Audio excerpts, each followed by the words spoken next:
warming up. Let's see. Okay, I'm going to do my own jazz hands. It's a solo jazz hands. I hope you guys have your pink heart covered, you know, whatever kind of crazy ass Valentines panties you would put on, you know, Victoria's Secrets, whatever things on. But we are live. We are live. This is episode 326 of the Who Moved My Freedom podcast, coming to you live from the Strange Media Studios. I'm the host, Hank Strange. It's just me right now. We're supposed to be getting Patrick Roberts coming in here from the firearms rack. He should be joining us shortly. But I figured I would come on and hang out with you guys. Until then, happy Valentine's Day to everyone. And our subject today is Valentine's Day, what gun guys love and what we don't love. In other words, what we hate.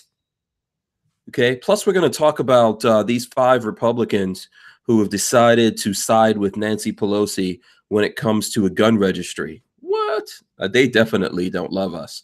And they don't love the Constitution. They obviously don't love the Second Amendment. So we'll talk about all that stuff and more, whatever you guys all want to talk about out there. I want to remind everyone that's out there, if you are not subscribed to us, please subscribe right now, then ring the bell.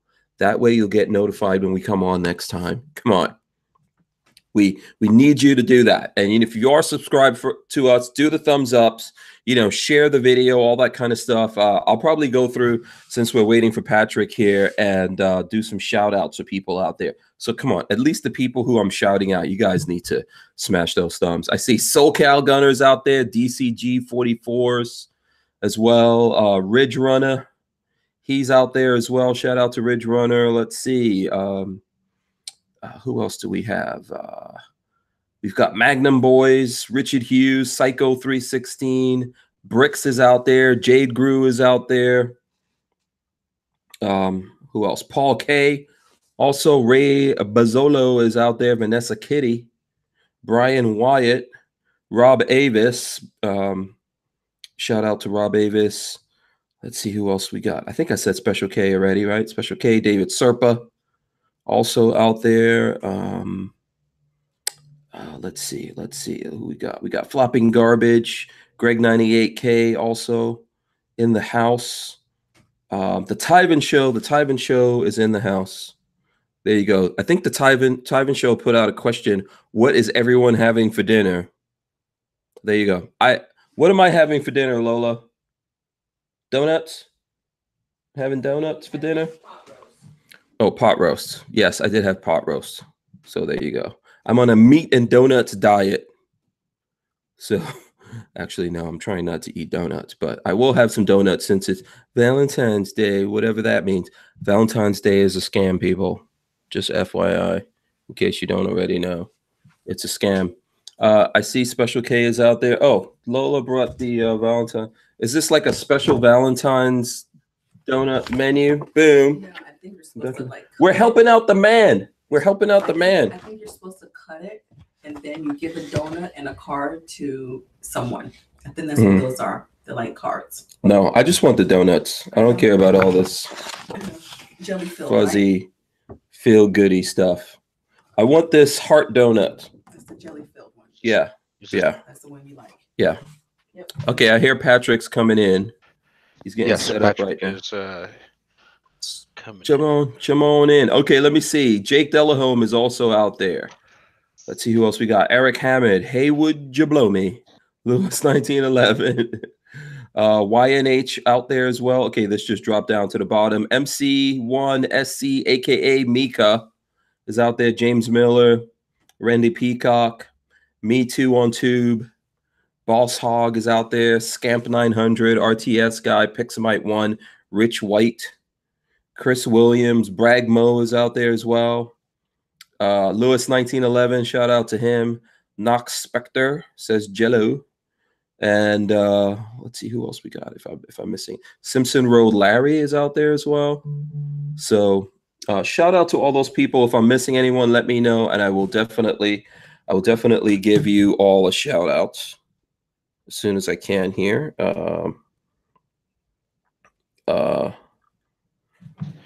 You know, someone was just texting me something right now about Nancy Pelosi. So actually, shout out to Forge from Freedom. That was Sam from Forge from Freedom. Sending me a Nancy Pelosi text. I see Turbo 99 Miata, Drucifer, Master Sergeant Poppy, USAF out there. Fearless Orca Tactical, also CB as well. Shout out to everyone out there who's taking their time to hang out with us on Valentine's. Do you celebrate Valentine's Day, Patrick? I can't even see you. No, yeah, I haven't turned the camera on yet. Okay. Figure I'll wait until after I put pants on.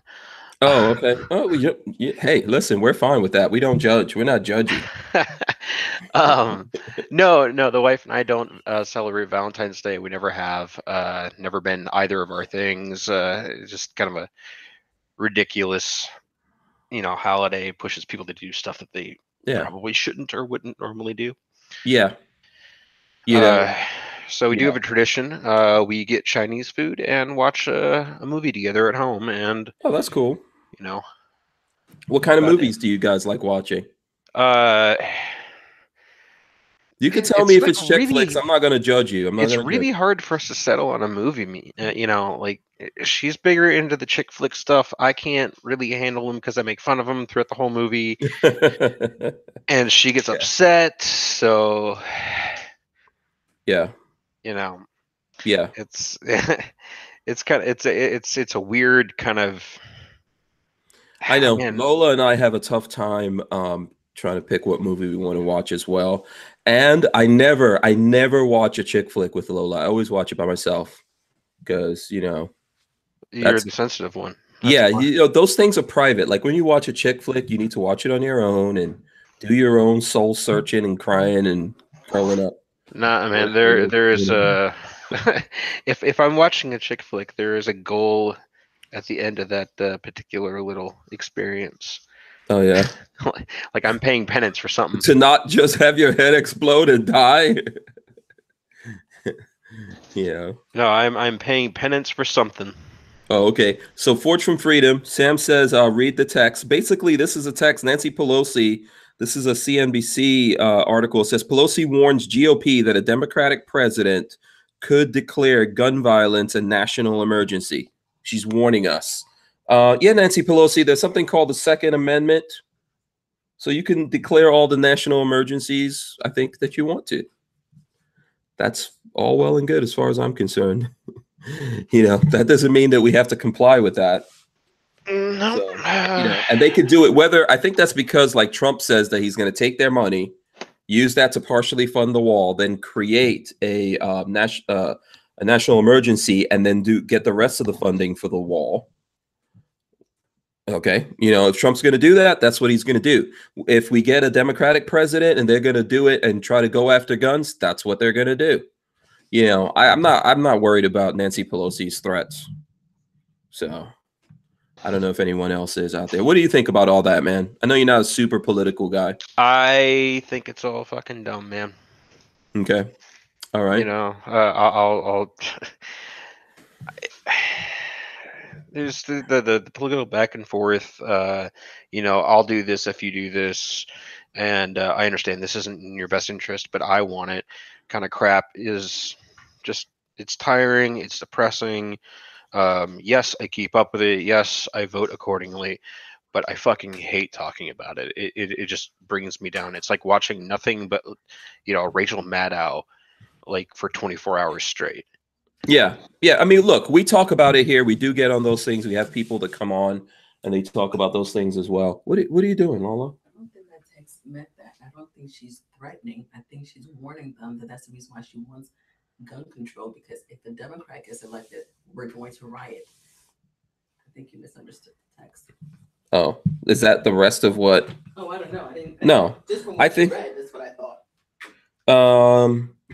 No, I think that this is just a post that that Sam did on Forge from Freedom, and he's talking about that, and he says, and don't think for a moment this won't happen. 2020 will be a huge battle, boys and girls. Yeah, listen, politics is something that I think we all do need to pay attention to. We do talk about it here because it's relative to guns, so I don't believe in not talking about it, but we try to talk about other things as well, because I don't want people to get depressed or get anxiety or just get crazy and caught up in all of this. I try to have this show kind of be a fun thing where we can talk about politics, we can talk about guns, we can talk about music, whatever the hell people want to out there, but we just don't make ourselves too insanely crazy, right? Because it's not, and at the end of the day, that's not good.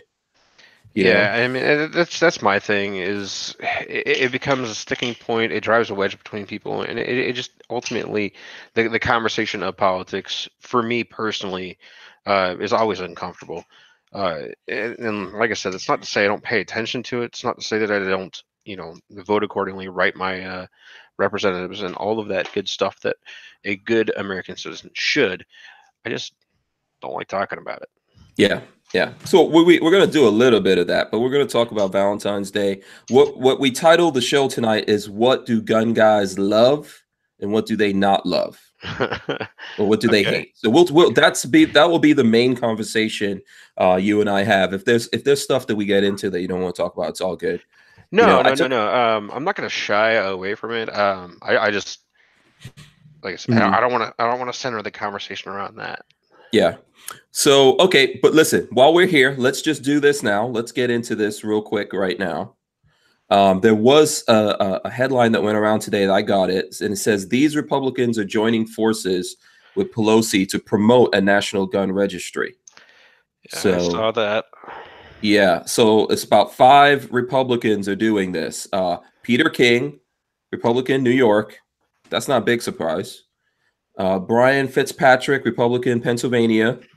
Fred Upton, Republican, Michigan. Chris Smith, Republican, New Jersey. And Brian Mast, Republican, Florida, which, of course, I think that he is a combat vet that was wounded, etc. But the gun registry thing, what do you think about that, man? Man, if I am a FFL, I've already kind of got a sort of registry going, but if I am not an FFL, I'm not so sure that I would be complying with that particular thing. Yeah. Pretty sure that I would have sold everything. Yeah.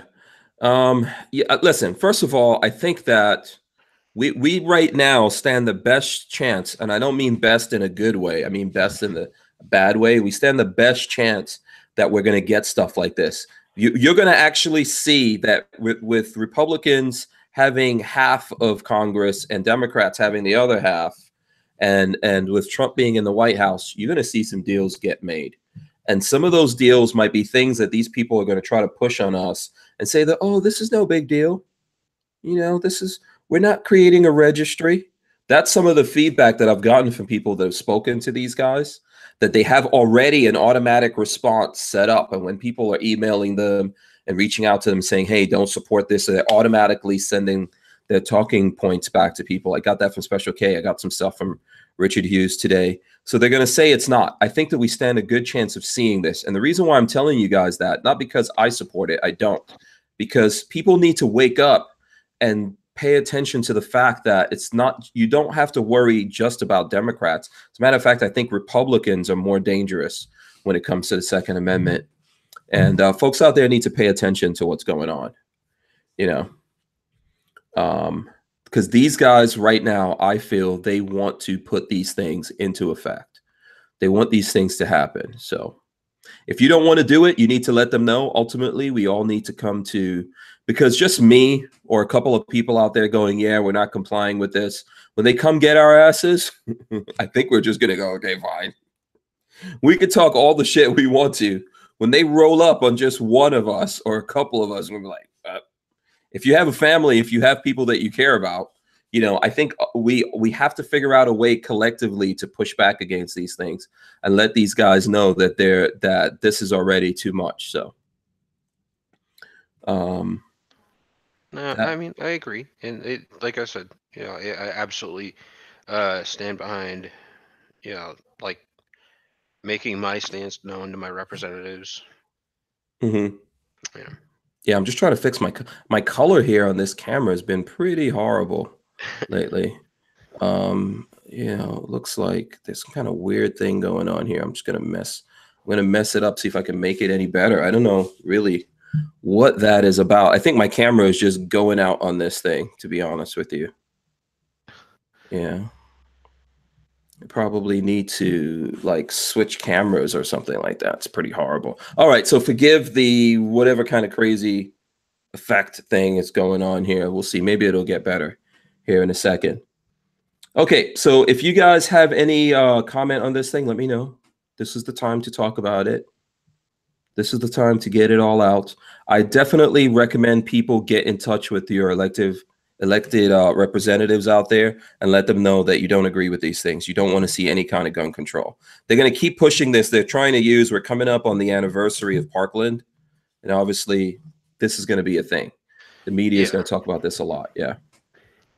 No, you're right. This is probably the most likely time that we'll see something pass that is detrimental to gun owners. Just because a whole lot of gun owners are really complacent right now. Mm-hmm. Yeah, I think so. I think they're pretty much asleep. They feel like Trump's not going to do anything. Trump's not going to mess with their, I'm going to go to take off my camera there for a second, see if that makes any difference. No.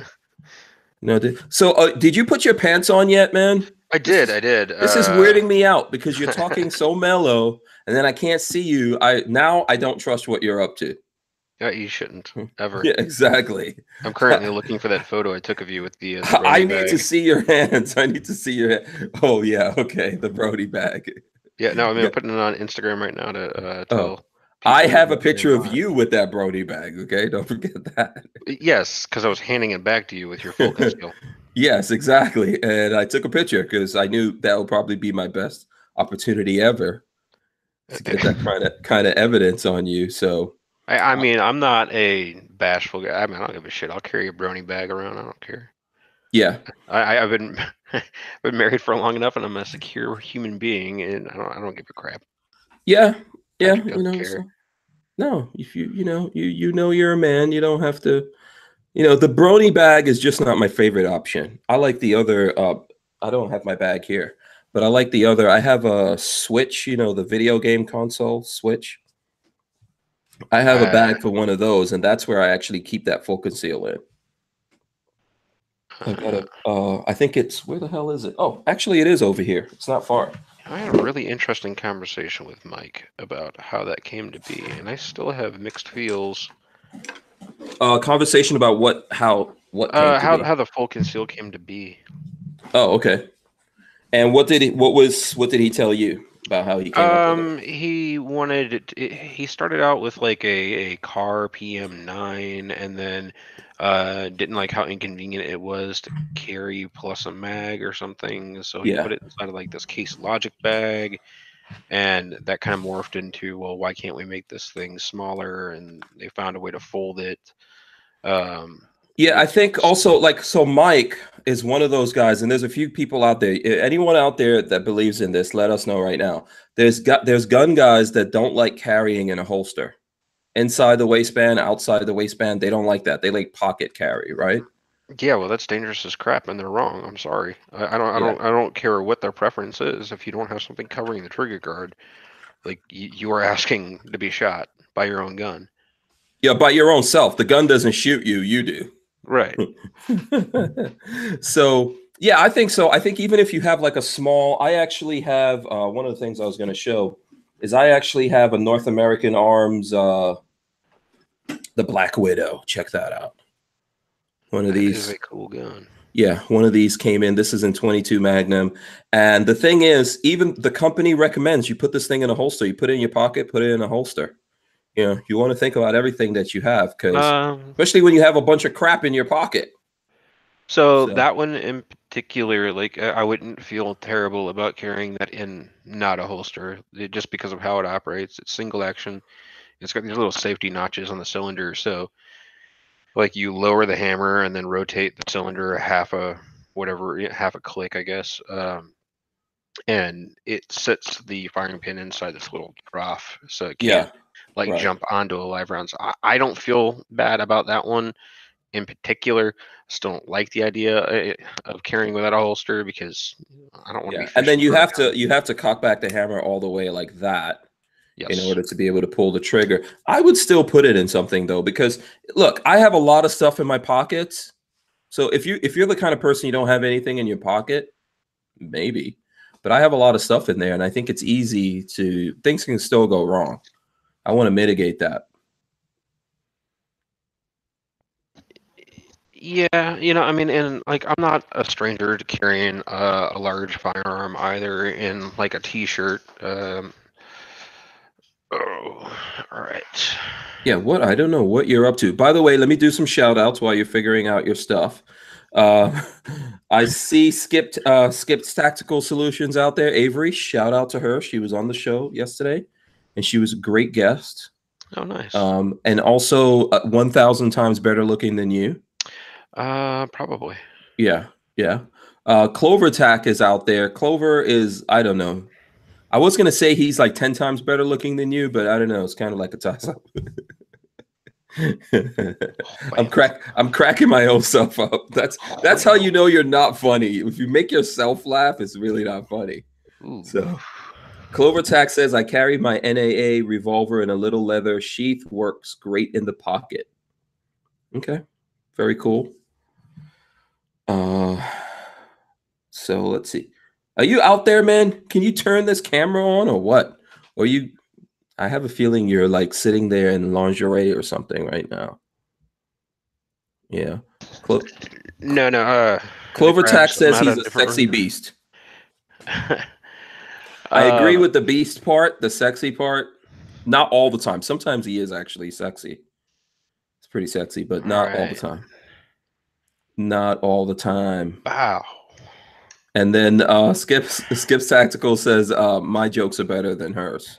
So look at that handsome man. Yeah. You know, well, why are you trying to hide from us, man? You got your very cool safe behind you. You got your propaganda flag right there. Your Barnauls propaganda flag. Mine is over here in the corner, right there. Yeah. No, it's one of my favorite things. Yeah. Why are you hiding that handsome face from the world, man? I was running around doing some stuff last minute. Like I just got a bag of Brownells coffee in the mail today. Oh, and which one did you get? I got the Mullen Cafe. Oh, okay, cool. You mean like this one? That's right. I got the bigger, blacker bag. The bigger, blacker bag. Yeah, a lot of Black Rifle coffee actually went out there.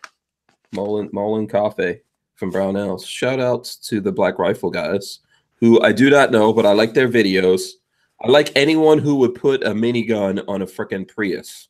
I had a chance to talk with JT at one of the shows, and super nice dude. Really knows his stuff. Yeah, Christian Gress says that's his favorite. Oh, you like this kind of coffee? You know what? Do you drink coffee? Do you drink coffee? Yeah, absolutely. Oh, okay. Oh, yeah. No, I actually was making a pot of coffee. I wasn't at my desk. I was. Oh, okay. Yeah, the wonders of modern technology. So you were actually making this stuff? Yeah. Oh, okay. I don't drink coffee. No, so every now and then. Put that into a box and then ship it to me, and I'll drink it for you. Lola does drink coffee, so it's okay. I will knife fight her for that bag. Lola, this is my Valentine's Day gift to you, my love. This is how much I love you. Dude, you are a terrible husband. Terrible. Awful. She deserves better than you. Yeah, that's true. That is very true. I know. She's an outstanding woman, and you are well below her means. I can't argue with any of that. I kind of was cutting in and out earlier. We somebody said that they're carrying a 22 NAA revolver in a little leather sheath. Mm-hmm. Clover Tack. Yeah, sure. I guess you can do that. It's still a 22, and I don't know why you would choose that with all the great tiny guns in the market, but that is a safe way to do it. What would you go with? 22 Magnum? No, 9 mil. 9 mil. Oh, okay. Yeah, okay. I mean, like when I can carry something like this big. Yeah, but that's probably not his only gun. I mean, it could be. Sometimes that might be his only gun, but I don't think it's his only. It's his only. Oh, now everyone's giving Lola Strange digital flowers and hearts. Good. Congratulations to you, Lola Strange. She's more well liked than you. Yeah, get as many digital hearts as you can get. I'm gonna give you the business. Yeah, no, it's just like the talk of carrying small guns. I don't Yeah. I don't Clover says understand. that's not his main. He says not my main carry, bro. Good, thank God. Yeah. Thanks, Uh, sweet Jesus. No, like I said, I'm not a stranger to carrying big guns, so like I just don't get it because like today we're carrying. is this your rolling special? Hold on, let This me is see. not. Oh, okay. That's a FN 509. I got a tactical slide on here with a RMO6 Type 2 X300 because that's what fits into the holster. A prototype comp from my buddy over at Henry Holsters. Super cool design. And I put the mid-size frame on here, so it got reconfigured again from the last time I was on the show. Yeah. And what's Because the I've been trigger? testing the What's that comp. trigger? That's an Apex trigger on here, and we've got it loaded up with a whole crap load of 120 something, 124 grain federal HST. Yeah. By the way, that's a cool gun. That's a cool gun. Skip's Tactical had the coolest gun I've seen customized, and I think you personally customized the crap out of your guns, in my opinion. But to each his own. To each his own. Yes and You no. have to put a comp on everything. No, man. So my normal carry gun is just Glock 19 with a dot and a light. Like there is no comp on this one. Okay, and then you changed the trigger. Let's see, what else did you do there? You Well, did yeah. some So cuts. everything that I do, like if I find a product that works really, really well, in this case, it was the Agency Arms trigger. I've got that on every Glock. So And that was a blingy one. I like that one. It was like yeah, rose one's made out gold. of copper. Oh, copper. Here's a aluminum one, but I run the Agency trigger on all of my Glocks. So if I find something that works really well, that I shoot really well with, then that'll make its way onto all of my guns. Like the TLR7, you saw that was on both of these guys. Mm-hmm. Mm-hmm. You know, when it comes to slide milling, you know, there's one place that does my slide milling, and that's it because they're all, you know, they put out some amazing work. Yeah. The Jew says, is Patrick's holster called hashtag bang balls? So we got a little bit of trolling going on already. No, it's actually pretty comfy. Yeah. And Rich White says hashtag never Glock. Okay. I mean, You know, people have to get their whatever. they have to get their feelings out there, which I understand. I get it. You know. This, you know what? I just recently put up a video of we got a P365 in from Gun Prime. Mm-hmm. I think they're selling that thing for like $4.99. They sent us one to test, so I put that up against my my G43. It makes you want to carry that 365, doesn't it? No, I wouldn't Really? carry it. I would. Well, first of all, it did have a good trigger. I think I was more accurate with the SIG, but I had a lot of jams and failure to feeds and all that kind of stuff. Interesting. So it probably has to get worn in. Maybe my hands are too big. What's your glove size? Mine's a large. I generally medium, but like Yeah. I've got like a meaty hand, so Yeah. Psycho 316 says, have you heard of Raven Concealment Vanguard 2 Minimalist in the waistband holsters?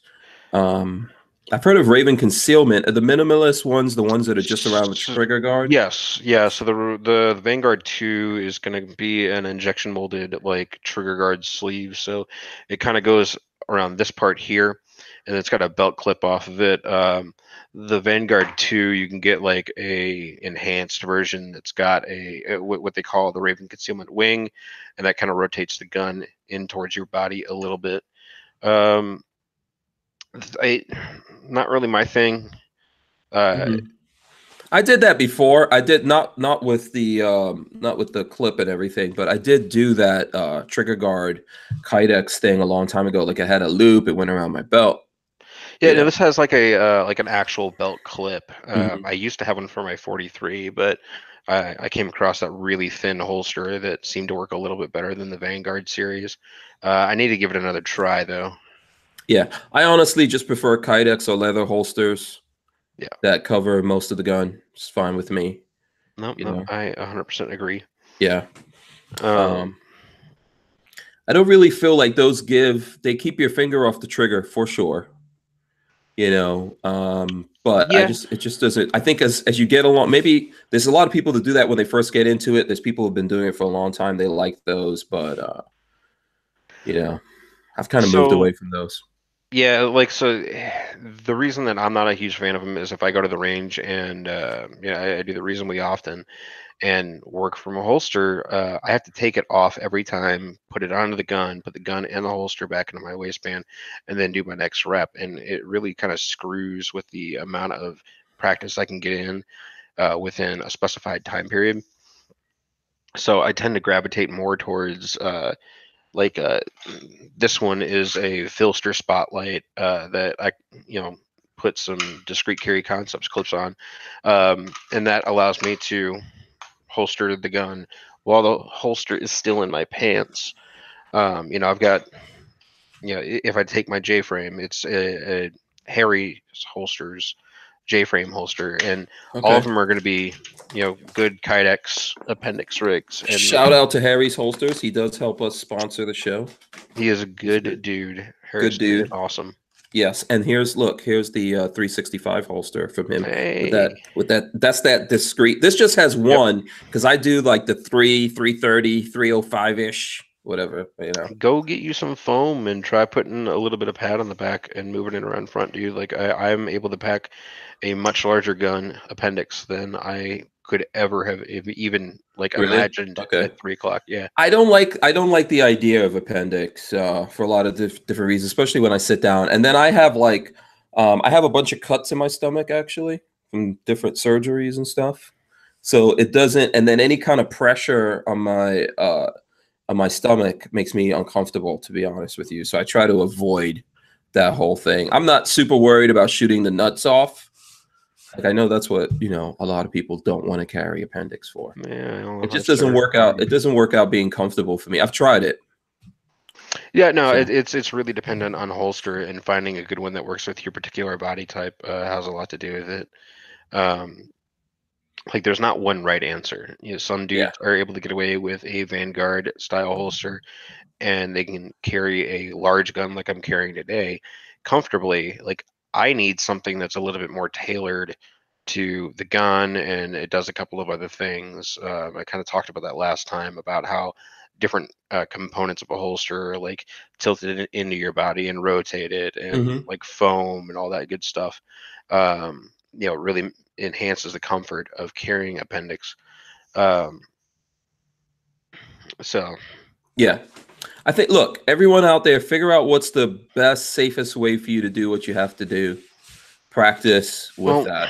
I mean, yes, and you kind of have to throw a caveat in there too. Like, if you're using a hybrid holster, or like one of the leather back Kydex holsters, or the mesh back Kydex holsters, or whatever the hell backed thing with a Kydex shell stuck to it, Hmm. probably buy something that is 100% Kydex, because those are actually pretty dangerous. Okay. Why so? Let me grab one and ow. Okay. While you're doing that, Brian Wyatt says I should do a test on the Bond Bullpup 9 pistol. We actually do have a video up on that. I have one, and we have a video up where I shot it with Walter and Mr. Guns and Gear. So if you search on the Hank Strange channel, you should be able to find that video. All right, that one's a little older. And it does work. It works. I know there were issues with the other ones. At least what we shot it with, it worked. So with the original Bobert, I think. Bobert. Boberg, yes. Boberg. Was it Boberg or Bobert? Boberg. Okay, there you go. Yeah. Yeah. So what you run into with like this is a vent core from Stealth Gear. What you can run into is whenever you holster the gun, as they wear out, this material will start getting soft, right? Mm-hmm. And this one's still pretty rigid, but it'll start getting soft, and you can catch that trigger On the material? on the material Like, and the ones that are really bad about this are the ones that are leather backed. There we go. Well, you can kind of see what I'm talking about there, though, but Okay. because So I'm the having material bunches up on it or something? it folds over and into the trigger guard. Mm. So, Okay. Mm. like that's a downside. So, like this one's still pretty new, but it'll get hung up on the trigger guard, or on the trigger itself, and then bang. Okay. It's happened way more often than people like to admit, and no one ever talks about it. I just don't like hybrid holsters for that reason alone. I don't think that this adds anything in terms of comfort over, uh, a good, a well-designed Kydex holster. Yeah. Okay. Makes sense. See, and Vanessa says get a decent leather holster. You run into the same problem with leather. Over time, leather breaks down, and it'll start to get floppy. And if you don't do maintenance, like replace your stuff, because holsters are not forever. I don't care if it's leather, Kydex, or whatever. They're never forever. Mm-hmm. If you don't do maintenance on that stuff, if you don't look at it and say, okay, well, this is getting kind of worn, I better replace it, then like that's when you start running into issues. So these are fine as long as you pay attention to the state of the material, and whenever it starts getting really floppy, maybe replace it. You place it. Yeah. Look, I think always buy the best, highest quality stuff that you could afford. So, and then, yeah, nothing lasts forever. You have to maintain it. I think actually leather will last longer depending on how you maintain it. I don't know. I mean, I've had several leather holsters over the years, and they just fall apart after a few years of heavy use. There are some manufacturers out there that make really great stuff that seem to last a little bit longer than the more accessible holsters like Galco, and like Bianchi, stuff like that. But like, yeah, Mhm. I gravitate towards Kydex because it's rigid. It's not going to collapse. I know it's never going to collapse. Whenever it starts, either if it cracks or it starts getting worn out on the inside from me using that holster a ton, then I just replace it. Okay. Okay. And I usually use Kydex a lot for training and stuff like that. So Yes. if I'm going to be acting crazy, doing a whole bunch of stuff, I go Kydex. If I'm just trying to be coolio, smooth and comfortable or whatever, I go leather. 20 or $30 Kydex holsters from eBay. Fuck that. Who says that? Psycho 316. That's all you, man. I Oh, will okay. buy a properly designed Kydex holster from a proper Kydex manufacturer, not Jim Bob in his garage with a foam Psycho says you press. can't tell me what to do. You ate my real dad. Oh man, yeah. He's joking. I don't know if he's actually getting getting that, but hey, You get on that foamy clip holster. if that works for you, it works for you. Look, this is what we were talking about this earlier, man. This is a switch case. This is the switch case. That's where I actually keep my the full conceal right there. That's where I keep it. Load it up with full metal jackets. Yeah, chock full of this is the stuff right here from Fort Scott. Let me see. Do I have any 9mm? Yeah, it's copper spun 9mm stuff. Boom.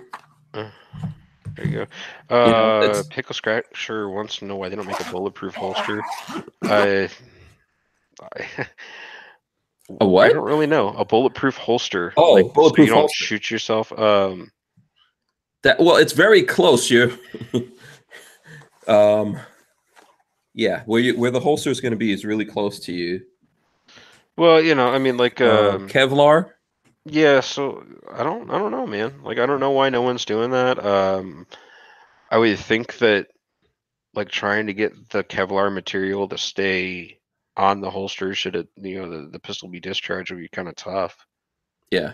Len Holt says Zelda, no brony. Yeah, is that Zelda that's on there? I think yeah, that's the same thing. Yeah, Legend of Zelda.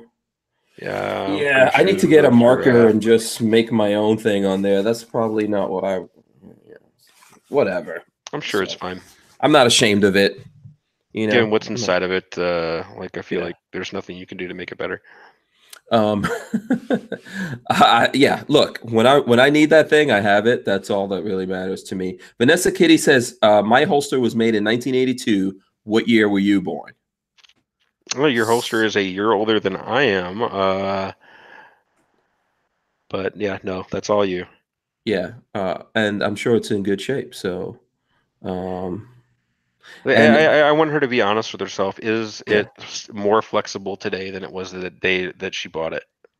yeah. Tell us, Vanessa. You know, what do you think about that? Tyven says, "Did I see Fort Scott Munitions has 357 mag now?" Yeah, that's pretty cool. They're coming out with some different rounds and stuff like that. They've got the 7.62. I'm gonna be shooting some of that pretty soon. The 7.62. It's really good stuff. You know, usually 7.62 is really not that good, but hey, we're gonna make bang bangs out of it anyway. Uh, yeah. Then we've got some stuff. Some people going at you. I don't know whether or not you want to get No, I into don't that. care. We're like Haywood, yeah, children's Haywood furniture to make Jablomi it says, bigger. "Where does Patrick get that children's furniture to make him look bigger?" I don't know. Your mom got it for me. There you go. Um, so, and Vanessa Kitty says, if you don't know how to tend and take care of leather, don't buy it or learn how to take care of it. So, and I think that goes with anything, you know. Yeah, no. See, now tight and comfy didn't address whether or not it's floppy and like more pliable than it was the day that you bought it. Because whether or not it's tight and holds the gun is a material. Whether or not it's comfortable is immaterial. Whether the sides can fold in and catch that trigger guard, that's what matters. Yeah, and she's saying that her leather holster is a Bianchi Spring vertical holster for the 629. So there you go. Um, Yep. No, I mean, you do yeah, you. yeah, Not for me. yeah. Listen, everyone out there, you know, you all have to figure out what to do with your things. So Yeah, no, I we're mean, just, like, my opinion is my opinion, and that is all. yeah. And Psycho 316 says, yes, I own two cheap Kydex holsters I got on eBay, one for my shield and one for my M&P 9. Both are comfortable to hold my gun well. Please buy something from Harry's holsters. That's all I have Uh, to say.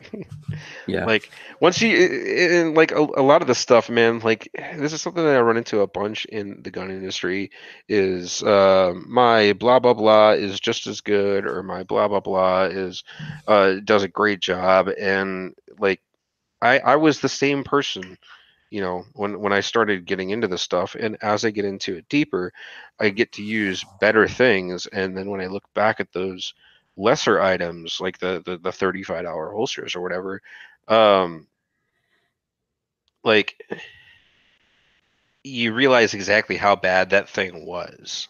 Mm-hmm. Mm-hmm. And like the example I like to give people is like my gun belt journey. Like I started with a regular floppy department store belt, and I thought that was fine. I was Mm-hmm. able to conceal with it. It worked Yeah, so did I. okay. Yeah. And then I went from that to like a 511 Kydex insert belt, which like that was a huge improvement, but it was still garbage looking back. And then I went to a couple of other gun belts, and they progressively got better until I got to a Magpul Tejas belt. And I was like, okay, wow, this is making a giant difference in how I can conceal the gun. Um, and then I got like an Aries Gear Aegis Enhanced belt, and that's just been like the sweet spot. As you progress through that quality ladder, like you understand how bad the stuff you had was. So Yeah. I until think you that's try with the, everything, right? I think that's with everything. I think that, and obviously everyone out there has their own budget, what they can afford, what they can't afford. I'm not knocking anyone for that. I think, like you're saying, everyone starts, you're like, oh, this doesn't really matter. I'll just get whatever I right, can get. I did that. You did that. I think as people move on, and also as you get older, you start to realize sometimes it's worth it to spend a little bit more money because you spend it less.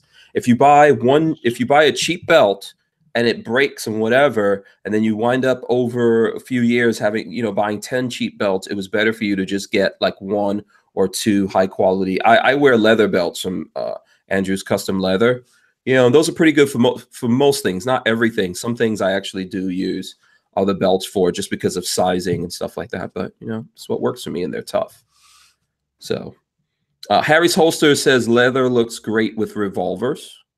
Yeah, I mean, and you know, he says thanks for the shout out. Yeah. Yeah, if if it's your prerogative to carry a leather holster, then that's fine. Like I have no issue with that. There is a reason that there are a ton of well-respected trainers in the industry won't let them on the range in their classes. Same thing applies to Serpas and some of the other stuff. So, you know. Mm-hmm. Yeah, tacos and French fries says it's whatever works for you. So there you go. You know what? Let's talk a little bit about the subject. We wanted to talk about what do gun guys love and what do we hate. So, you know, do you want to start with the love or you want to start with the hate? I can only speak to my own, to me, man. Like I can't speak for gun guys in general. Yeah, but you're a gun guy. You're on. I'm on. Let's start with the love. Let's start with the love. First of all, I love my family. Number one. Well, yes, I'll agree with that. Love my family. That's the first thing. You know, love my family. You got to love yourself. That's obviously in there. I'm sure some people will say that, which I do. I think I'm pretty awesome. I don't know about you. I'm sure you think I'm pretty awesome too. Huh? Yeah, I'm sure you do. Right? Pretty awesome. I'm sorry, I was reading the chat. Yeah. Okay. Yeah, but I love my family. That's like the point. That's the place from which a lot of decisions come from. Yeah, yeah. What's best for my family definitely like drives what I do in life. Yeah, for sure. Yeah. So I mean, and all that cheesy stuff. We can get all the cheesy stuff out there. I do. You know, I love America. I think America's pretty awesome. Not perfect. You do the cheesy stuff. I'm gonna go get some coffee. Yeah, get the coffee. Get the coffee, man. Yeah. I love America. I think America's awesome. I love the Constitution. I love guns. You know. There's a lot of stuff out there. Yes, I do. I love the ladies. The ladies are pretty awesome too. I've always been infatuated with cars. So you know, I don't know. I think there's a lot of gun guys out there that like cars and motorcycles and stuff like that as well. So let us know what you guys. Rob D, New York Outcast says love free ammo and hate not having time to shoot.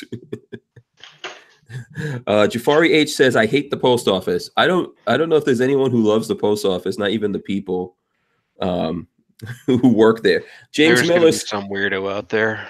Yeah, who loves the post office? There's gotta be some weirdo out there. Okay.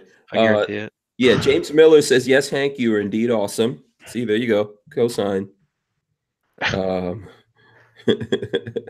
I like that you're turning to your listeners for support there. Hey, look, you know, it's just what you got to do, man. It works. It works. James Miller says, I love the Declaration of Independence. Flopping Garbage says, and planes. Planes are cool. I'm not going to say I don't know if you know, I even if I had the money, I probably would not have my own plane. It would really depend on where I live. I prefer to drive everywhere. If I could, I would have a really nice RV and drive everywhere.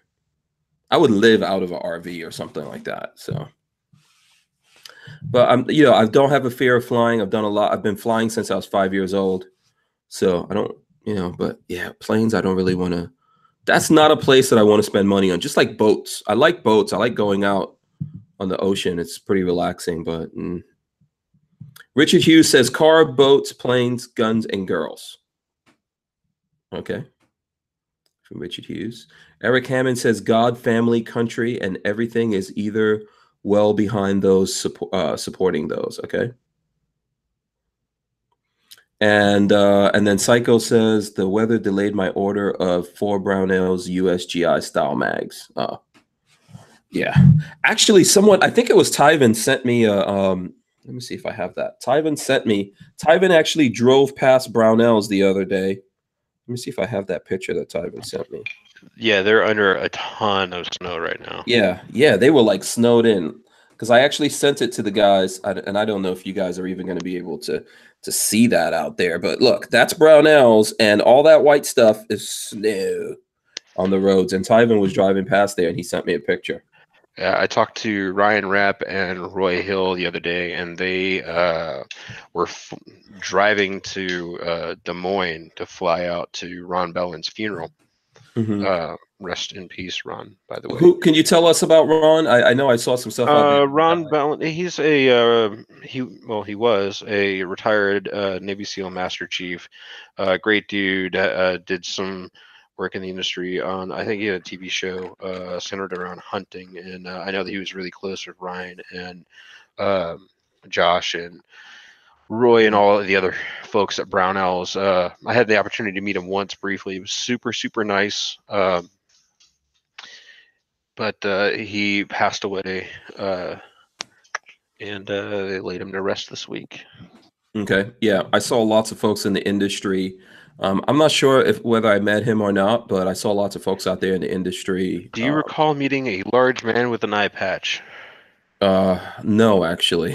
I meet a lot of large dudes. The eye patch kind of sets him apart. Yeah, but yes, no, I don't actually recall that. So, but yeah, I know a lot of people were pretty sad about his passing. Yep. So, yeah, that hit home for a lot of guys. Let's see. Tango Hunter says, I love riding my motorcycle to work to see my boss that I hate. Okay. See, at least you get that little reprieve. It's a little bit of a vacation when you're on your motorcycle before you go to work. Oh, wow. You got tagged Bronies for Life there on Instagram. Look at that. Oh, you did? You posted something on Instagram? Let's see. Yes. All right. Everyone go right now. You know what? The last time you were on, Patrick, you meant to give away some stuff. Did you still have stuff to give away? I do, yes. We'll get to that here in a little bit. Yes. So everyone who can go over to, is it Patrick Roberts or the Firearm Rack? It is the Patrick Roberts. It's the Patrick Roberts, yes. Because there is a Patrick Roberts English football player that has stolen my rightful Instagram name. Okay. Oh boy, there it goes. Oh, me taking a picture of you. Taking a picture of me. Yeah, I was in. You remember, I was in a giant rush, so I was like, I'm just gonna hold this up, take a picture. Someone said best Ronage says, I pity the fool. And yes, November 750. That's Dev. He used to work for Macmillan Fiberglass Stocks, and he's working for some private security firm now. Oh, cool. Okay. So I'm over there. I'm over there commenting on it right now. Where is my unicorn emoji? She was off to the left of the photo. Who's off to the left? Oh, Lola? Yeah. Oh, okay. Lola is unicorn. She found you found the one woman who deserves better that'll put up with you. Oh, there's a lot of women that deserve better than me. Lots of women out there. So anyway, everyone go over to the Patrick Roberts and comment on that right now. You know. Yeah, pick somebody. And make sure you follow him when you go over there. I wouldn't do that. It's a terrible feed. He's got good stuff on there. He's got good stuff. You put the brony thing up before. This is not the first time you posted the brony thing. Is it not? No, I see you posted it before. Oh well. You know. See, now you got two Hank String. I'm gonna screen capture that now before you change it. Screen capture you, and then I'm gonna say the Patrick Roberts is on that Hank Strange tip real hard. Oh, I'm on the tagged photos. I'm like, why is there like 3 pictures of Tig in a row? I don't understand this. Yeah. Yeah. Oh yeah, no, that's I forgot that I posted that during the show. Yeah. No, it's still cool. It's still cool. Yeah. So all right, everyone go over there. Patrick's gonna give away some stuff. Yes. So he'll give it away through, maybe he'll do it through that, right? I'll pick somebody off there I'll pick a couple people off there to give some stuff away too. Yeah, and we'll do some stuff here if we can as well. Big Dick Willie is in the house. Shout out to Big Dick Willie. Knife is here. Tacos and French fries. Killer Ratchet also here. Shout out to everyone out there who's hanging with us while Patrick Roberts is making his coffee. You know what? You want to do some, let's see. Are we going over? You didn't tell us what kind of stuff. What do you love out there, man? What's the kind of stuff you love out there? I'm going to just keep it focused on gun stuff, man. You You know, love the Roland special. I know that. man, I'm not I don't shoot that near as much as I used to.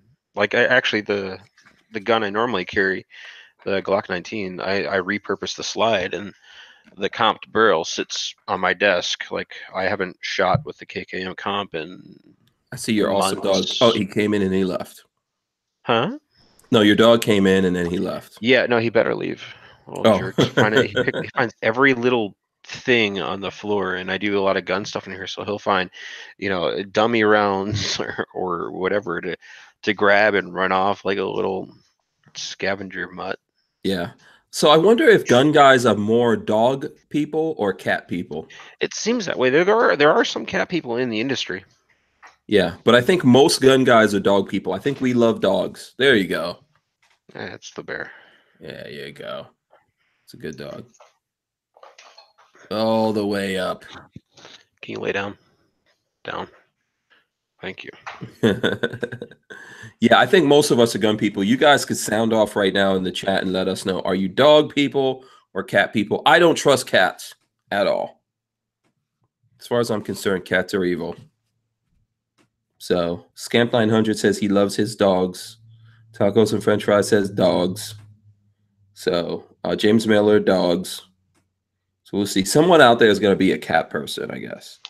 I'm gonna assume Vanessa. You're going to think, oh, Vanessa? Because she's Vanessa Kitty? Yeah, I mean, Yeah, and Kathleen Music Lover says no dogs, no cats. Paul K says cats. Jade Grew, cats. Richard Hughes says you're discriminating against bird people. Because Richard Hughes is a bird guy. Pickle Scratcher. Pickle Scratcher says cats all day, baby. So there you go. Yeah, I figured that much. Yeah. So yeah, there's a lot of Sam Gal says goats. Len Holt says cats eat, sleep, shit, repeat. That's the same thing for dogs. They don't really do. Yeah.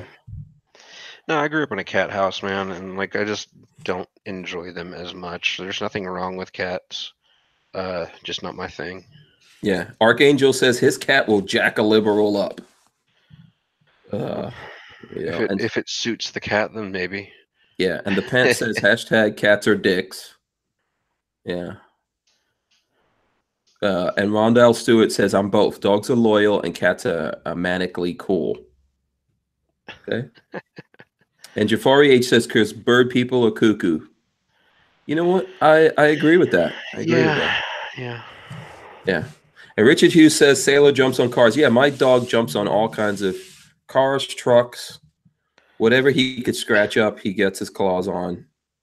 So yeah, I know that feel. I have a hole in my toe right now because my dog got excited. I was taking him outside, and I made the mistake of wearing flip-flops. Ooh, oh, yeah, never good. A little nail went right down my cuticle on my big toe. It was awful. Yeah. So someone just sent me this. Robert. Let's see, who is this? Henry 42. He says, did you hear the great 2A news? Kentucky Senate passed constitutional carry today. Oh, nice. Now it's going on to the House. Okay, that is good news. That is good news. Yes. Yeah. Someone says I'm a goat guy. No. I have goats, but I'm not a goat person. Harrison says pets seem like as much work as kids. No. Yeah, kids are a whole different thing. But it depends. Like my dog lives outside. He's still a lot of work though. He's still work, but he's outside. My idiot lives in the house. Mm-hmm. Mine lives outside with my goats because he keeps an eye on the goats. So that is good coffee. Yeah. So let's see. Let's see. Okay, what do you not like? What do I not like? What do you not like as a gun guy? Definitely, we don't like people who don't believe in the Second Amendment, so we can just get that. Yeah, no, we can throw that out. Yeah, that's a given. What do you not like? 45. You don't like 45 caliber? No, man, I don't have a problem with 45. Okay. Like, I don't carry one, you know, and I don't shoot 45 a whole lot because Mhm. like, it's more expensive than 9, and that's the big reason that I utilize 9 for most of my stuff Mhm. is a cost thing. Um, my big thing, my big hate is ignorance, man. Like Yeah. if somebody's willfully ignorant, that drives me up a wall. If you just don't know and you're willing to learn or you're willing to listen, um, like I'm fine with that.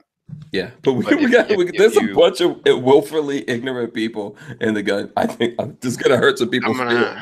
I'm gonna grab a yes, Yeah. there are a lot of Yeah. willfully ignorant folk. Actually, I'm gonna grab something that we're going to Yeah. use to make a So by point. the way, so who sent me this? Okay, so Christian sent me this. Boom, check out that dog. I don't know if you guys can see it. That's a handsome dog, actually.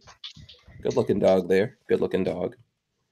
So, So I mhm. was at the range and I was. This was the day I shoot a lot of B8 bullseye because it's a standardized target size. They're relatively cheap. If you don't know what a B8 looks like, let me grab one of these packages back here. Uh, that is a B8 bull. You know, it's got very defined measurements. So, like when somebody else that shoots well sees a target, they know how big the group is. It's just an easy scaling thing. So, like sharing results over a large group is a whole lot easier if you use a standardized target. Mhm.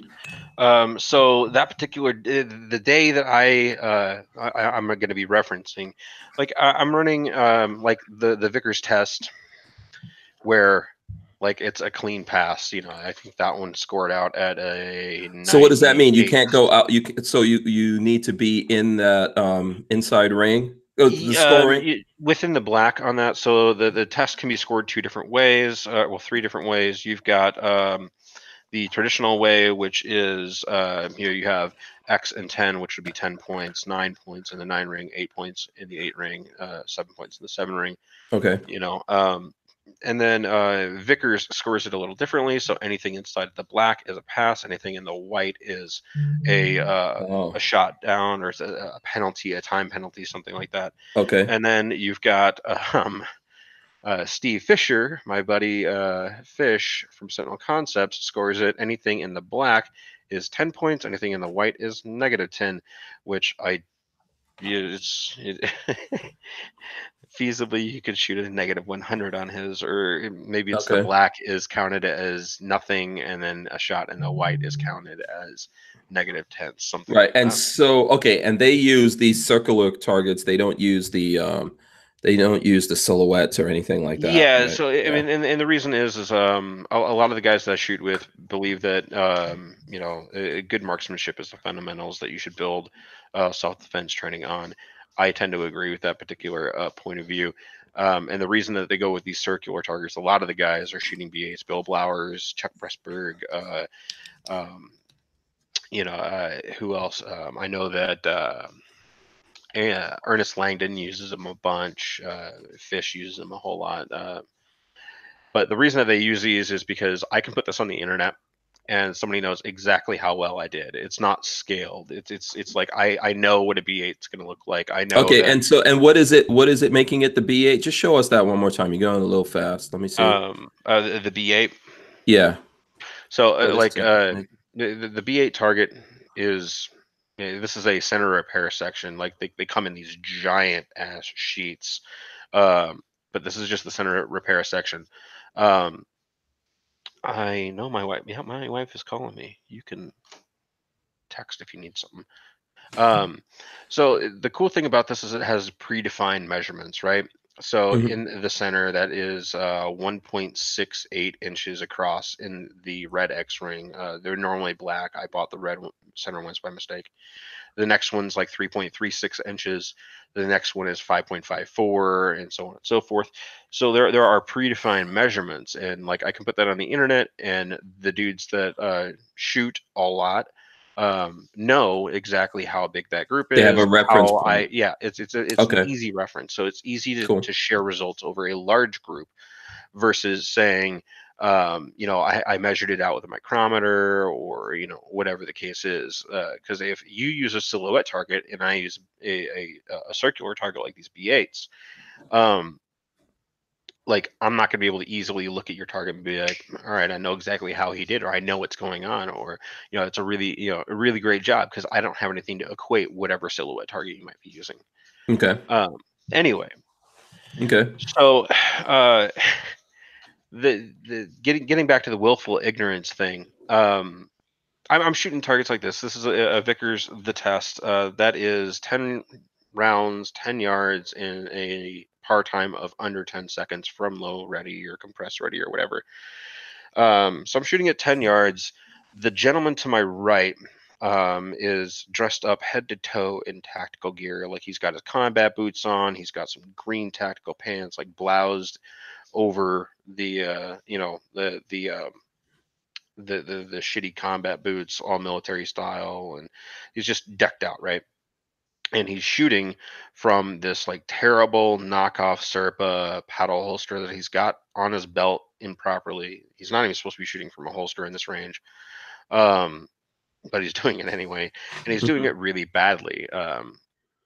And if you look at like really accomplished shooters, you notice that they've got kind of a neutral position. You don't get all of the tactical turtle stuff going on, where they kind of hunch down whenever they shoot. But this dude was like doing a super exaggerated, like, you know, John Woo inspired fucking whatever the hell he was doing. And I kind of leaned over. I was like, hey man, you might want to bring the target in and slow down a little bit, because this is his target. He shot it off the clips, and the range officer was Holy kind crap. enough to let me Okay. like, I stayed till close so I could get this, because I'm going to use this for an article. This was Oh, at wow. 12 yards, and he was shooting at a cadence of about a shot a second. And when I said, hey man, maybe slow down a little bit, bring the target in a little closer, and shoot at a more focused point of aim, he looked at me like I was insane.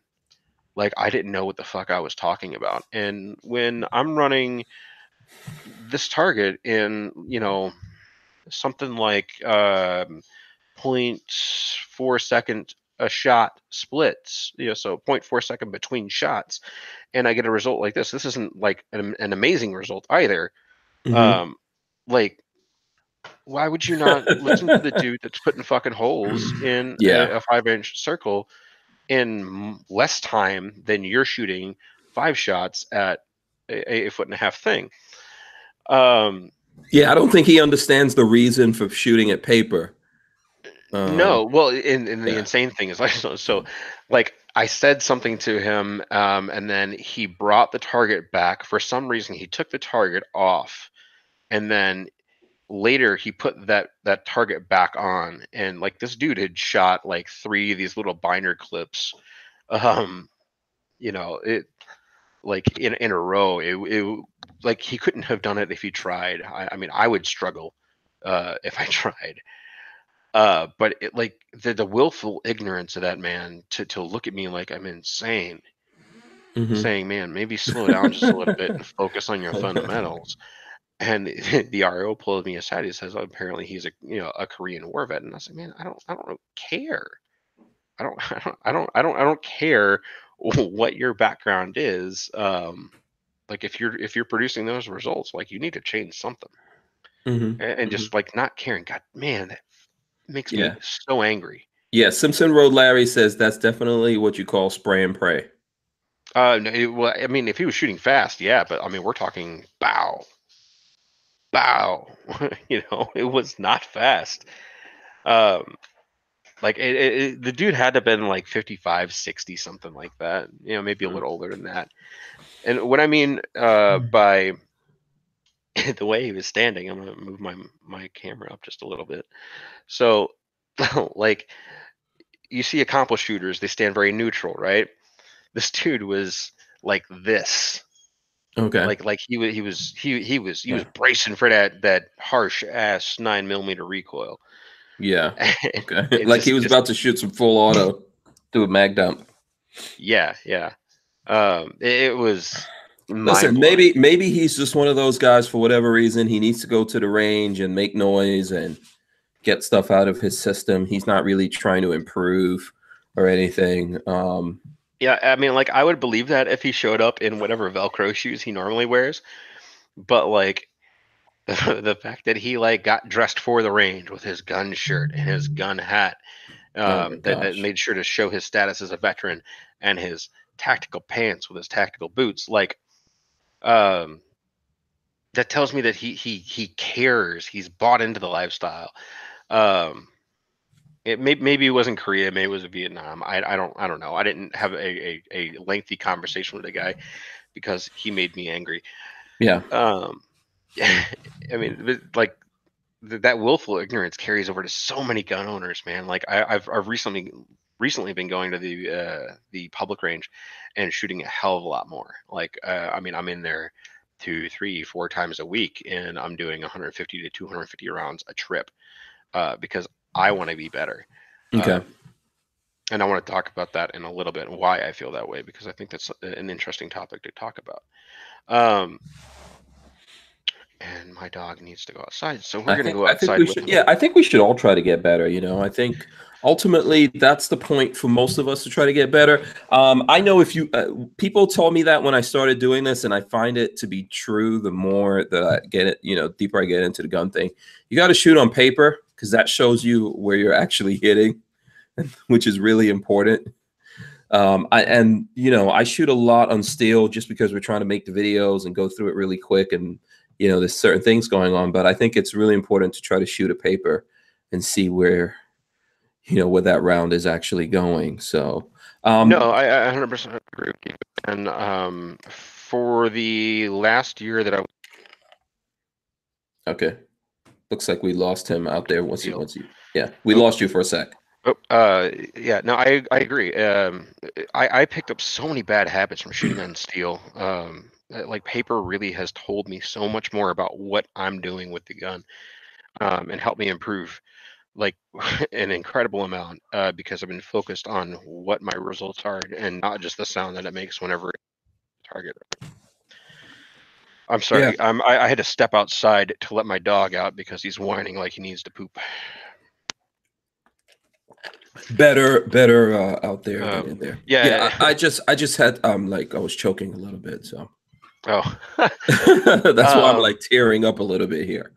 Oh, why are you tearing up a little bit there? No, I don't know. The water just went down. You know, like sometimes you're drinking some water or something and it goes down the wrong Mm. way a little bit. Yeah. I mean, So, it might be the poison that Lola put into your water because you didn't take her somewhere nice on the yeah, mountain. yeah. I totally believe if I kicked the bucket, Lola poisoned me.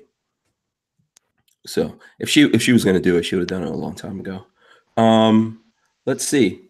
There's a bunch of things going on here. I know Tyven just sent me something about the statement that Nancy Pelosi made. I think that he's saying that Mac posted something about it.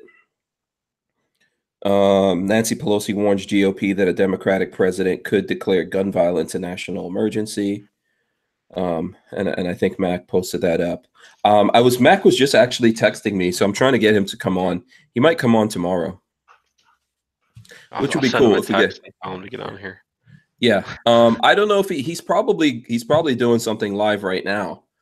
But you know, we'd be happy to have him come on tomorrow and talk to you guys. Jafari H says, "We love you. Don't cry." No, yeah. Kathleen Music Lover says, "My dog has to poop." You know, I So, thought he had to poop, but right now he's galloping back and forth in the yard like a moron on crack. yeah, there was probably just something outside he wanted to get out there too.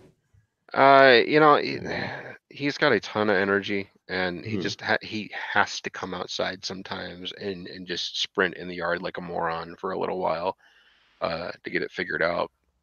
Mhm. As otherwise he'll go crazy and start, bugging me and stuff, and Yeah. it gets annoying. Yeah. Downside to having a higher energy dog. Yeah. And everyone's now sharing what their dog is doing. Oh, YNH says, good. "My dog just finished pooping." All the dogs in the world are pooping right now. just, just so we all know that. Except your dog. Maybe he's just got to run up and down a little bit and then he'll get it Yeah. out No, of his system. He's got 2 tennis balls hanging out of his mouth right now, bouncing around like he's on crack. It's great. Yeah. Yeah. So, okay. Now did you get into the reason why you think you need to get better? No, not yet, not yet. Hmm. I wanted to kind of expand on the going to a public range a whole lot lately. Like some of the stuff that I have seen at Oh the yeah. public range Yeah. has been I like don't like scary. public ranges. A matter of fact, I don't like any range where other people can go and shoot at the same time. I don't have a problem with other people shooting on the same range. Where my Uh, issue lies is if I'm like in a stall next to them. Like I want my own bay, my own like tactical bay with like berms on 3 sides kind of thing. hmm. And I generally go during the week, during the day when no one else is out there. And there have been a couple of times where it's fit into my schedule where I've been able to go to the range on a weekend, and that's the time that I have. Hmm. And that's where I see some of the most ridiculous stuff. Like I watched a man showing off his $35 Chinese optic that he got on eBay or Amazon or whatever on his garbage AR pistol to the dude in the next stall. But while he was doing it, he flagged the entire line.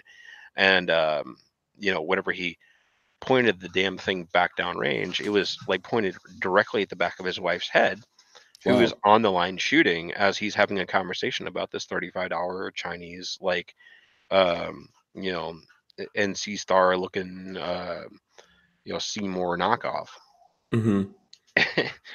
you know, Yeah.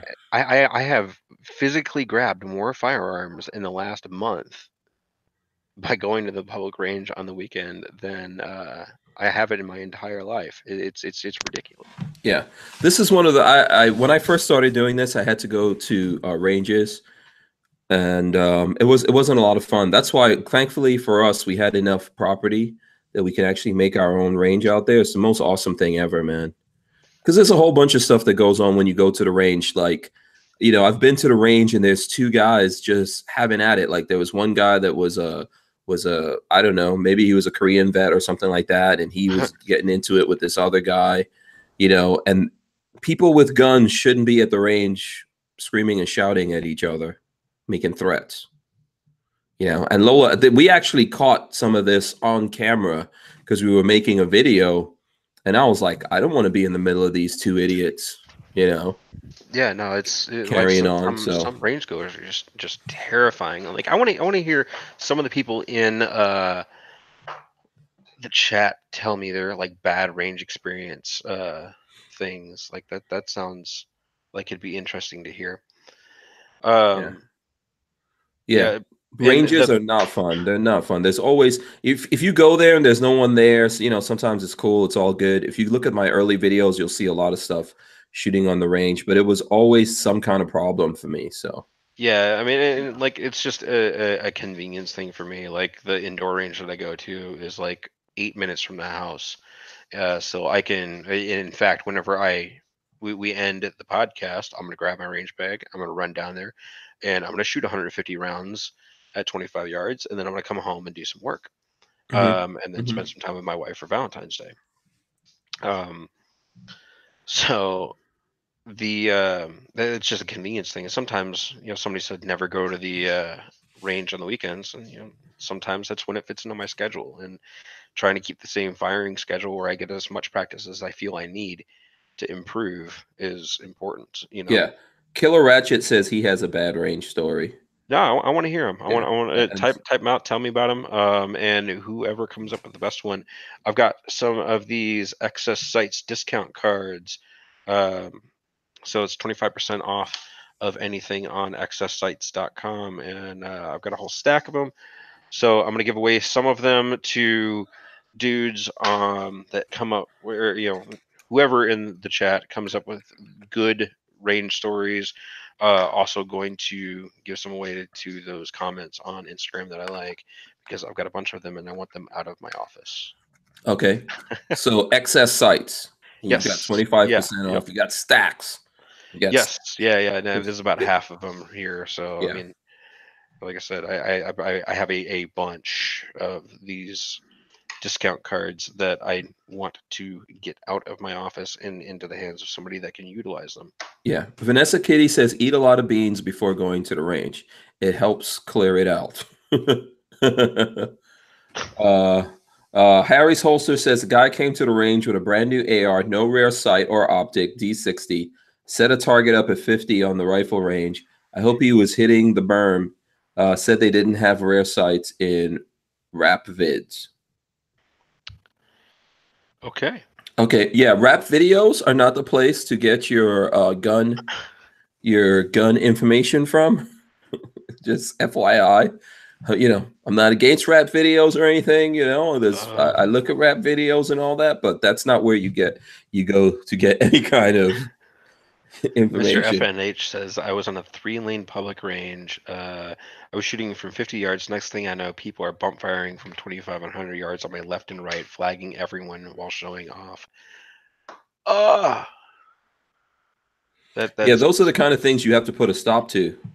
Yeah, no, like that's when I grab somebody's firearm and tell them they need to keep it pointed down range. And if it happens another, like again, then I politely ask them to leave if there's not an RO there, to ask them to leave. Yeah. Like I just will absolutely not handle that. Like, won't do it. Yeah. Yeah, there's lots of stories coming in here. I don't know if I can touch. I know. Yeah, there's a whole bunch of stories coming in here with. Yeah, this is why I think people should be able to shoot. Well, obviously everyone can't shoot in their backyards, right? I don't like indoor ranges. I'm not a fan. I don't like indoor ranges. And I know there's some places out there that have really good indoor ranges. I think what was the one that what was the name of that range you and I was that in Austin? Yeah, I'm trying to remember. Was that Austin? What was that? yeah, that was the range. The range at Austin. Or the range at Austin, yeah, something like that. Yeah. So there's places that are cool and all that, but I'm not a fan of indoor. And then even outdoor ranges, there's where there's a bunch of people. I think even sometimes I've been shooting in the desert with people, and yeah, that gets crazy sometimes too. That's even worse. Yeah, especially if they're media people, because media people can't shoot, and a lot of media people have some of the worst gun handling habits I've ever seen. Mm-hmm. Yeah, it's scary. Yeah. So I think that it's unfortunate. We should all have like ranges in our backyard. That would be great, but everyone can't do that. So. It would be great. Unfortunately, I live in a major metropolitan area, and that ain't happening. Yeah, I think the best time to go to a range is early in the morning on a weekday when everyone else is at work. Kind of a deal. I mean, I've had pretty good luck in the evenings during the week. There might be one or two other people in there, and like the staff of the range know to kind of stick me away from everybody because I'm gonna like break their rules and do what the hell I want to do anyway. Yeah. Mr. FNH, you definitely win. DM me on Instagram, and I will shoot you a photo with the code on it. That way I don't have to mail out these little plastic cards, which are really nice if you're handing them out at a trade show. Yeah. I had a bad range experience when we were at SHOT Show at an indoor range, a thing I went to. Oh yeah? Yeah, they were just letting people do whatever they want to. There were people that came up there not dressed properly to be at the range. Is this that one at 702? No, I didn't go to that one because like this one that I had made me go, yeah, I'm not doing. I don't like going to those things. And the one I went to made me say, yeah, I'm not going to any other things because I really don't need that. But there were people in there that weren't dressed properly. There were people shooting. So, okay, you know how the arm holds the target, right? Yeah. So I guess there were people rapid firing at the head. Someone got some headshots. So this guy decided he was going to rapid fire at the head, but that's where the arm is. So he was doing that and he was hitting the steel, I guess, and there were deflections. I was in a whole other stall and there were deflections coming over into my stall. And he was also doing which, you can shoot however you want to, but he was doing this and rapid firing at the head of the thing. So yeah, no. And then I was like, yeah. Like, but I mean, I'm that dude. I don't have a problem telling somebody that they're being an asshole when they're doing something like that, because yeah, that makes gun people in general look bad. And when you're at an industry event, you should not be making gun people look stupid. Like, why? Conduct yourself with at least a little bit of professionalism. Yeah. Yeah, if you're a serious gun person, that's the thing that I think. I think a lot of us who are serious gun people are going to look at that and go, yeah, that's not, you could do, I believe if you're in your own range or whatever, it's just you out there, do whatever you want to do. But when you're dealing with other people, you need to be respectful of the fact that there are other people around, but not everyone sees it that way. So, Wait, what you gonna do? Killer Ratchet, are you saying that your grandfather was trying to call people back from replacing targets so that you could shoot? Oh, I just read that one. oh, the Killer Ratchet one. Where did it go? Yeah, I guess he went with his grandfather, and like grandfather handed him an AK to shoot, and like he looked up and there were people downrange, so he pointed the firearm at the ground and pulled his finger off the trigger. Which I don't know. I'm having a hard time understanding all the fuck God. What happened? JB, you got me. As I walked into the range, I saw a girl in a tank top who put on an AGC boob bib and had enough and walked out. Ugh. You bastard. Ah, you got me. Damn, Oh man. boy. JB, I haven't heard from you in a while. I hope you're doing well, brother. He's always on here harassing us, so we'll Yeah, see. no, man. Like, I just haven't been putting a bunch of stuff out on the YouTubes, trying to change things up a little bit there, trying to figure out a way to do it. Okay. Yeah, we Okay. talked about that. Yeah. Okay, let's talk about some Yeah. more things that gun guys like. Yeah. One of my favorite things, dude, 22. One of my favorite gun things, 22. Uh, yeah. Yeah. Are you a fan of 22? Because I love Yes. 22. No, And I also I do love, like 22. yes, and I love nothing beats, well, okay, full auto 22 would be great. Suppressed 22, also awesome. This is the Vector from Liberty Suppressors right here Nice. that we just got in. And this is an SBR 22 that I have. I have a Uh, couple of 22s that I actually quite love. We talked about them on the last podcast I was on. okay. But I've got a couple of others that I haven't really talked about. Okay, cool. We'll get those out. Yeah, I will grab Yeah. those. So check this out. You guys might like this. Now, this is an AR, but it's a 22. It's got the conversion kit in there. So it uses these. This is actually from my Defiance, but it uses those conversion kit magazines for 22s. This is the only one I could find. I don't know where my other magazines were when I was leaving. Defiant. Oh, Yeah. okay. So the Defiance from it's from the guys at Chris, and they make the Defiance. It's a 22. It's actually aluminum 22 AR. So it has like no. a I sidearm and have one everything. right here. Oh, cool. Okay, there you go. Yes. I didn't bring mine in. I actually don't have the upper for mine right now. Yeah. I have this is the 16-inch barrel. The cool thing about it is it takes 1022 barrels. I thought that was really, Yes, really neat. that is awesome. I'm gonna swap the handguard on it because I don't like their like bolt some rail to it, system. But Yeah, it's fine for now. Primary arm is 1:6 ACSS reticle scope on here. The 22. But it's a cool little rifle. Like, I really dig it a lot. It's outstanding, and the only one that beats it out is the one that CMMG and I worked together on. It doesn't have an optic on it right now, but this is my CMMG 22.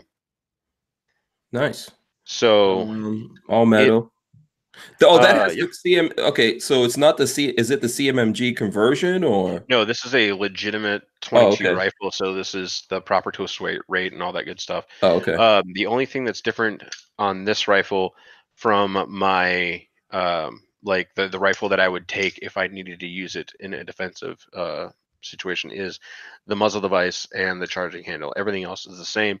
I've got the Geisley Mark 8 13-inch rail on here.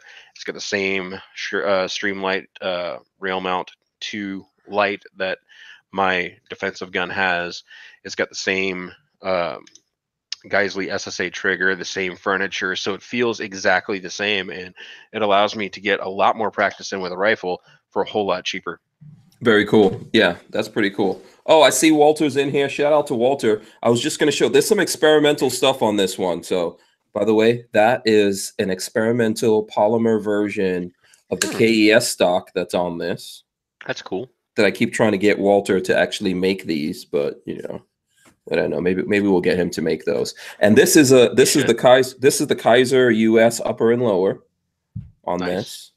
I'm not going to tell you guys what kind of trigger it has in there. I know some people are telling me what kind of trigger it should have. Yeah, this is a carbon fiber handguard.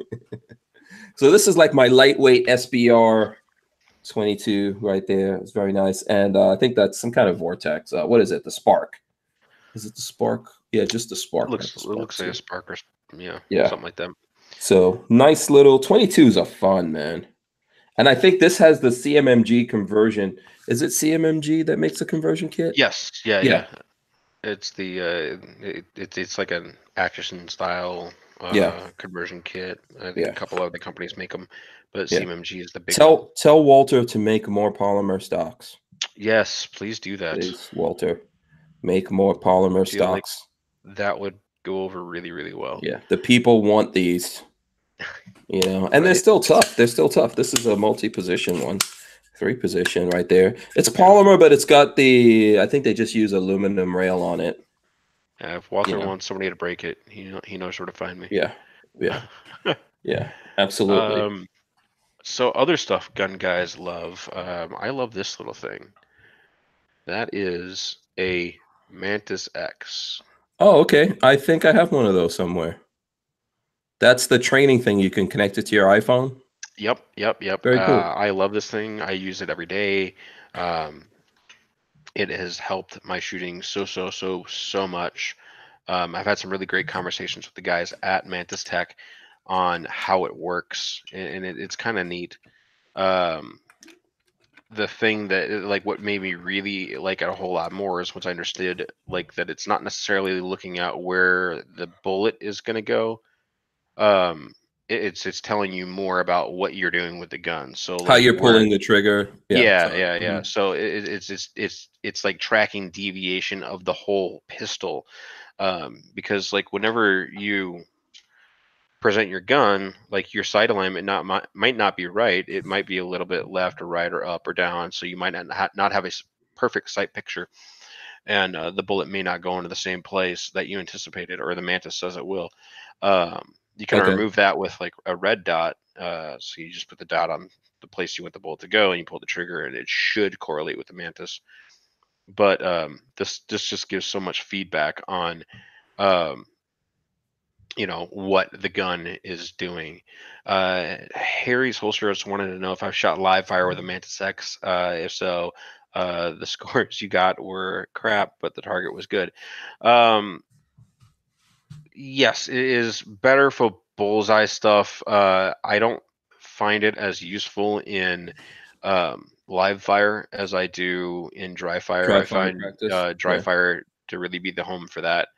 But the Mantis is a really nice tool for dry fire because I can put it on my gun, and a couple of times a day whenever I want to take a break from work, I'll do 10 or 20 shots and just pick a spot on the wall, try to control the trigger as best as I can, and it gives me some feedback from that. Whereas like if I were to do the old dime trick, which I don't even know if I have a dime. I have one of those. Did they upgrade the unit itself, or they upgraded the software? How does that work? They're continuously upgrading the software. There's always new updates out there for the software. This is the original Mantis X. There will be a Mantis X3 coming out later this year that is about 60% smaller. Okay, cool. It's got more sensors packed into it, and it's got a longer battery life. I'm going to end up buying one of those to supplement this thing. It won't replace it, but it is a phenomenal tool. But like I was talking about the dime trick, and there's a bunch of old thuddy dudes that believe that this right here is going to tell you like what you need to know. So you put a dime on your front sight, and then you press the trigger and hope that the dime doesn't fall off. But that doesn't tell you anything other than How you're still not you are when you pull the trigger. Yeah. right. Which is the idea, but it doesn't really like all it's telling you is that you're not doing this or this or this or something stupid like that. You can't use it during live fire, so it doesn't really tell you a whole lot. And the Mantis really tells you a crap load more. Yeah. Um, By the way, Walter's saying this is the only one of these polymer things that are out there. They 3D printed this. oh, So, nice, nice. yeah, Walter, make more of these, man. Seriously. I I've think, got a huh? yeah that the comp on that 509 that I was carrying earlier. I switched to my regular carry gun. Mm-hmm. But the comp on that thing is a prototype that Henry Holster or God bless it. Why you got Henry Holster and Henry Holsters and I have been working on to finalize some of the details, and that should be available pretty soon on his website. Oh, okay. Cool. So Andrew's did a killer job with the design of that comp. There were some issues with the first round that got sold, and believe it or not, I was the guy that broke it and called him and said, "Hey, man, there's a problem." And I believe it. I believe it. he was awesome. Um, I wonder if I have that thing around here. Do you Armament have? and Access wants to know how you could put a dime on a site that is not flat on top. You can't. Yeah. And the only sites that I can think of that aren't flat on top are like excess big dots. Mm-hmm. So Yeah. the big dot and standard dots, like those. Those are the only ones I can think of. And yes, Andrew is a very smart dude. Andrew is incredibly smart when it comes to all kinds of stuff. And yeah, there it is.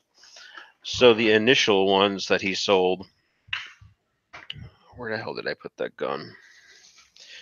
This is this is a gun person problem. This is something that I hate. I hate when I go, where did I put that gun? Oh, Steyr sights. Steyr sights are also trash. So this is the version that we've been testing recently. It's been upgraded in a couple of places. So let me see. To take a look at this. Okay. yep. So strengthened up these bars here. Did some other things to it. Is there a notch? There's a notch in the slide, right? Where the top Yeah. So connects. it does fit around the slide. So you can kind of see it there. Oop. Are all those slides notched like that, or Yeah, this is just beveled? a standard 509 slide. There's Oh, nothing okay. crazy done to this. It Okay. looks like it's insane, but there's nothing crazy done to it. Okay. This is just a standard 509 tactical slide with a red dot on it, and it's the standard 509 barrel with a comp on it. So the only thing that I've added to this thing is a trigger and a comp. Everything else is as it comes from the factory, just about. So yeah, that's the one he's working on right now. Super excited for that to get released to you guys with 509 tacticals or threaded barrel 509s because it works really, really well. But the initial one, we had a bit of a failure. A little bit. And yeah, so the first comps were like Andrew told the guy what he wanted, and he said, "Hey, I've got a design that'll work perfect for that." And it didn't work. Andrew did the right thing and reached out to everybody that bought one and ensured that they sent it back, gave them a full refund, and then yeah, he made sure that everyone was taken care of, and that is above and beyond. Like it speaks volumes about Andrew's character. Okay. Very cool.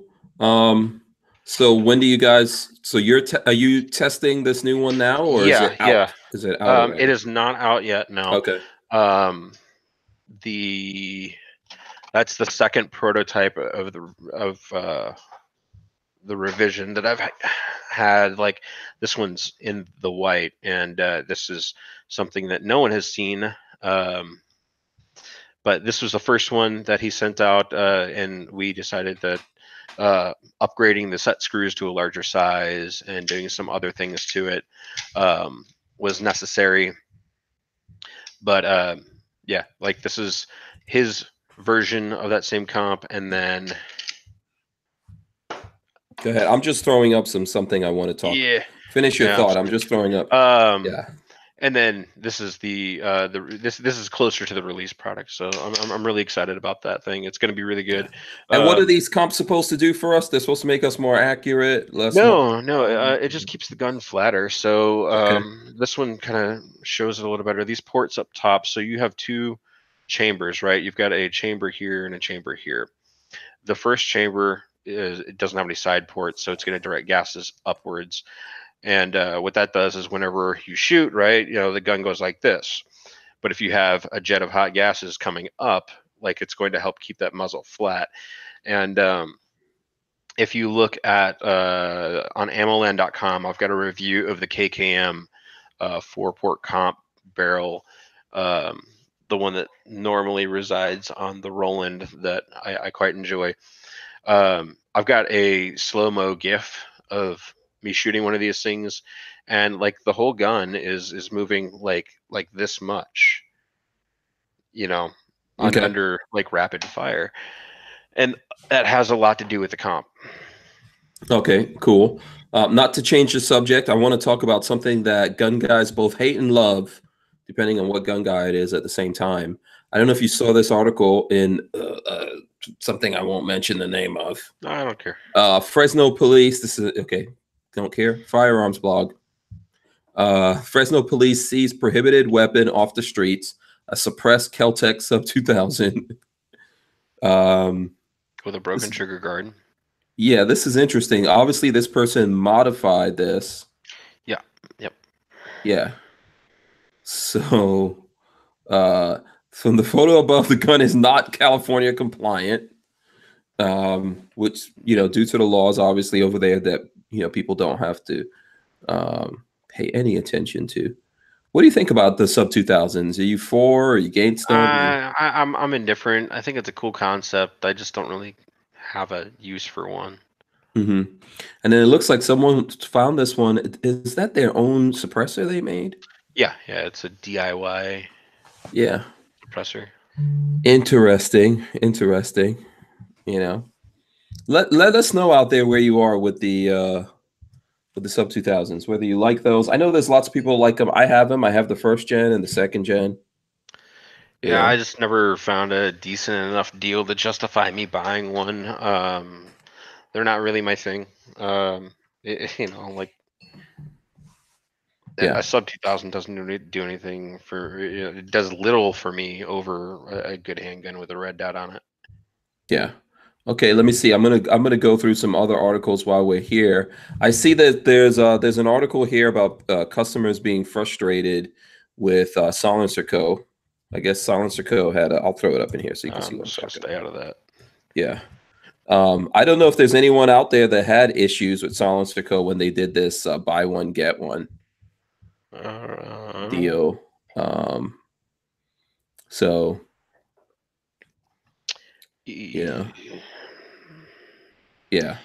So no, I'm not gonna discuss that at all. You staying out of that one? Okay. Yeah, the particular person that wrote that has beef with Silencer Co. for whatever reason, so I'm just gonna. Oh, okay. All right. Okay. Yeah.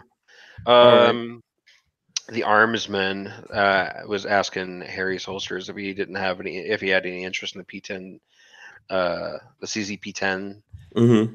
So the FN509 is not much difference from the 509 Tactical.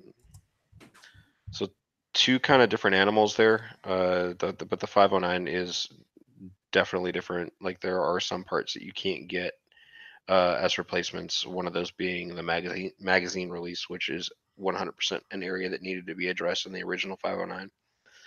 The threaded barrels are kind of hard to come by too, but the big one is that optic mount. No one does that cut aftermarket, and it's really a cool system. So I can understand why Harry would want to find that particular, like setup. All I can say to Harry is maybe look closer to the middle of the year. Maybe you'll see something. Okay. Okay. And then this last one I'm throwing up here just because I like Hollywood Weapons, the TV show. So I see that the Firearms blog was on the set of Hollywood Weapons for season 3. That's a pretty cool show. I don't know if you've caught any of that. Yeah, no, I definitely enjoy watching Hollywood Weapons. I've not had the chance to meet Have you met Terry. Zanoff? Oh, okay. Yeah, no, I met Zanoff. Terry, We both okay, met Zanoff. Terry. Yeah, yeah. Yeah. Hmm. Yeah, no, Yeah, Larry Zanoff is actually came cool. on the show. Oh, He did nice. one of Yeah, the podcasts. Yeah. he is a really interesting dude. Yeah, he is very cool guy. We talked to him for 2 hours. I learned some things. Yeah, no, he So is incredibly smart. Like we yeah, had some really cool gun nerd conversations out there when we yeah, were visiting at ISS in yeah. California. I think Terry is funny and he's a good actor. I know he was actually like a Dog's SF barking. guy. Sorry. Uh-oh. What is I don't know if you someone can is hear that. someone yeah, is someone coming to the house unauthorized or what's No, no, going no. on? She's authorized. This is a every night occurrence. Like he's letting me know that that mom's home. Oh, okay, cool. Nothing Yeah, wrong with that. Nothing. yeah. It's not No, disturbing anything. Yeah, no, Terry, I've no. never you said you never met No, I've Terry. not had the pleasure of meeting Terry, Oh, okay. but I've heard really good things. Yeah, they seem like they have fun. I would love to go visit that set or do something with them. They seem like funny guys. They have a lot of fun with that show. So I haven't seen the 3rd season yet. I think it's out now, but I don't have regular TV, so I haven't seen it. I'm gonna wait until it comes on Netflix, Yep, yep, yep, yep. and then I'm gonna check it out. But anyone who does have that, go check it out. Maybe we'll get Larry Zanoff to come on. Maybe we'll get Terry some point to come. What's Terry's last name? I'm trying to remember. Oh man, starts with an S. Yeah. Yeah. But what was he? A Green Beret or something like that? Something like that. Yeah, it's Yeah. been a while since I've seen. Since I've watched one of the episodes because I Mhm. like binge watch. Yeah. Um, That's what I do. Brian, quick, God bless it. I'm gonna ship that dog to China to be turned into some sort of food. He's still gonna show up. I know, dude. Like that dog would swim across the ocean to get back. He's way too attached. Brian Quick wanted to know what I think of the Glock Gen 5 MOS. Gen 5 MOS is the same thing as the Gen 4 MOS, and I am not a fan of it just because of how you screw a plate to the slide and then you screw the optic to the plate, and that arrangement can present an issue at some point where that plate that's screwed to the slide it comes loose and you start losing Zero. zero. Mhm. Yeah, I've got a Glock 34 Gen 5 MOS gun, and I've had a hell of a time trying to keep an optic zeroed for more than a few hundred rounds. Okay. Um, and I personally don't like using Loctite on my optics because things get moved around a lot in my safe. So like like the optic that's on my FN right now, that one normally lives on my Glock 19X. But like I wanted the Type 2 adjustable RMR in there, so I had to pull it off one gun, put it on another. And if I use Loctite, like that's just not an awesome thing. Um, the MOS system relies heavily on Loctite to keep things like tight and zeroed, and even then, it's like not really the best, most reliable solution. I've heard of dudes breaking, screws and mount plates. Lots of cases where things are coming loose, like that mount plate comes loose from the slide. So, not something that I would consider for any serious use. But like if it's a range gun or competition gun, yeah, maybe it'll work. Yeah. By the way, it's Terry Shepard. Yes. Okay. And Hollywood Weapons is on the Outdoor Channel, and I think it's on Saturdays, or sometime on the weekend. So, if you want to catch the new season, Yeah, like I don't. It's on the Outdoor Channel. I don't have that particular channel. yeah. Uh, we chose the cable package that had kid TV, and Mhm. because I don't watch it. Yeah, Jafari H says it's on Netflix, which is Yes. true. It is on Netflix. That they've got season 1 and 2 on Netflix.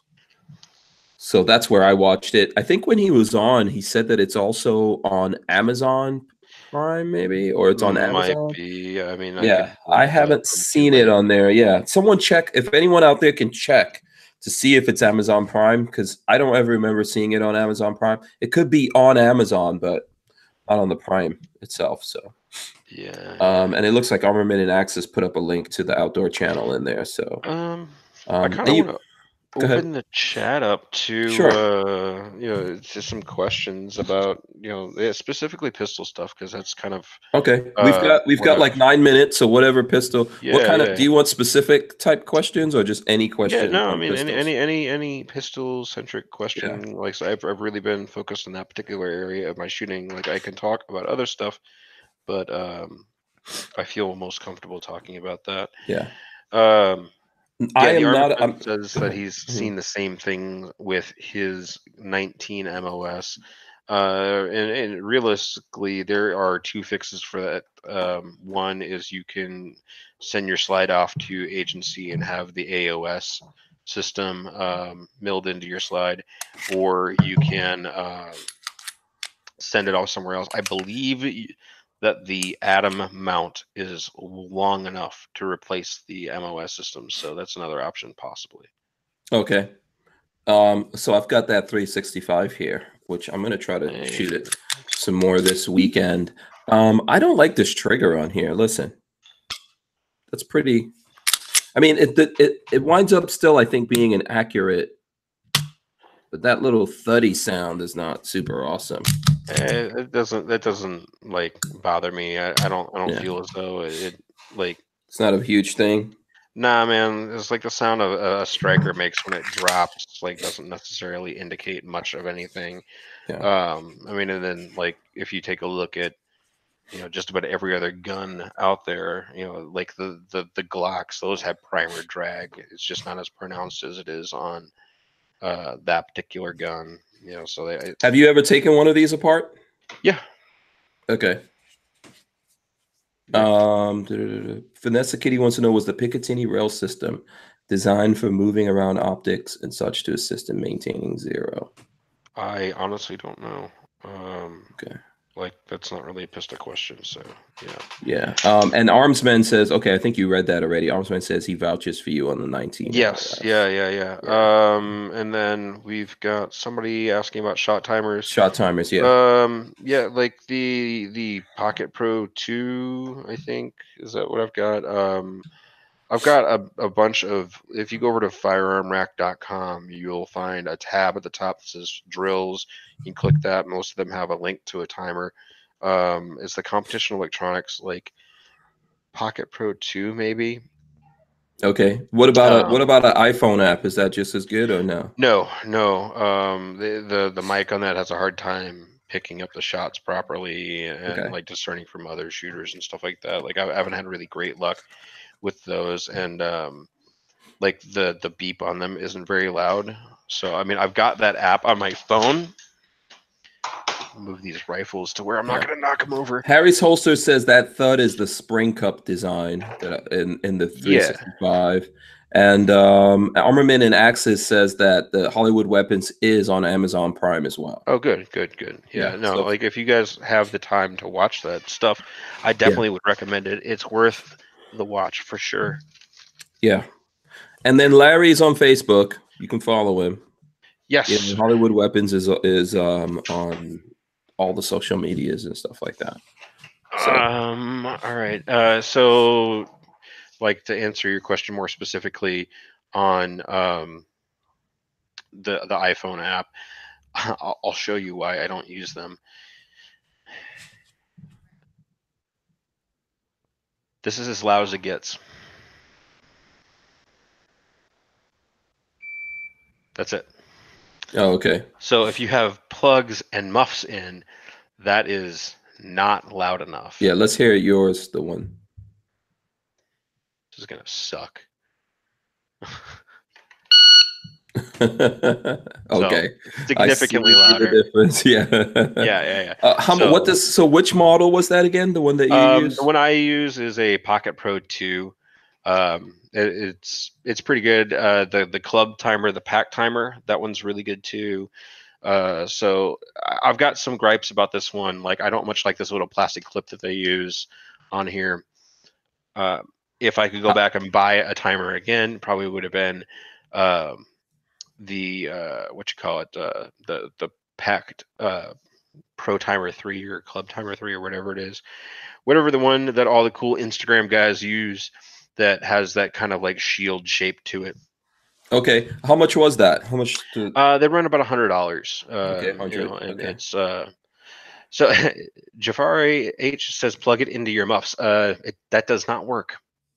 For Okay. whatever reason, it will only play that beep through the speakers. Oh, okay. That's probably how the Straight, yeah, app works. yeah. Harry's No, Holster says the app works great for dry fire. I agree with them. I agree with them 100%. Like that's what I use that for because if I use my actual timer, that's just way too loud. Um, yeah, I've tried it with Bluetooth and cable both, and for whatever reason, it just wants to go through the phone, and it's something wrong in the programming. Yeah. Now Um, Jafari had a question about the R. He says, I've been saving for an RMR2, but I've been hearing really good things about Hollow Sun MRDS. Tell me what to do. I can't decide. so the Holosun is a good budget option for a gun that you wouldn't necessarily want to carry. And the only reason I say that, not because it's unreliable, is because the housing is a little bit bigger. There were some other things about the HS507C that I didn't really love, and one of those was when like transition from one target to the next, you can see that dot going blink, blink, blink, blink, blink, blink, blink. Like I can see it, and it just drives me nuts. It's not necessarily a problem.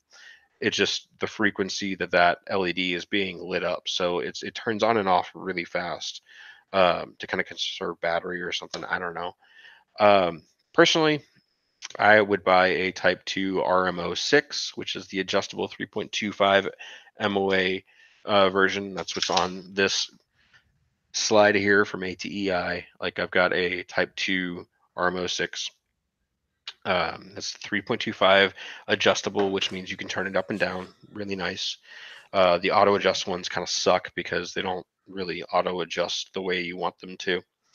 And like if you're shooting for accuracy, you can turn that dot way, way down and get a nice, clean, small point of aim. But if you're shooting faster, you can turn that dot up and have it bloom out and it be closer to 6 or 7 MOA and a whole lot easier to acquire. I don't know if I can. Let's see, we're clear. See, I'll Cool. lock it on you. See if we can get it to do it. So where's that at? That's about where I would carry it right there. So you can see that dot, and then if I start pumping the brightness up on it, you see it gets a whole Yeah. lot bigger and a Hmm. heck of a lot easier to acquire. So that's the cool thing about the 325 MOA dots. The Hollow Sun, like I don't have a whole ton of time on them. I don't feel bad about. Yeah, I mean I've got one on order. Uh,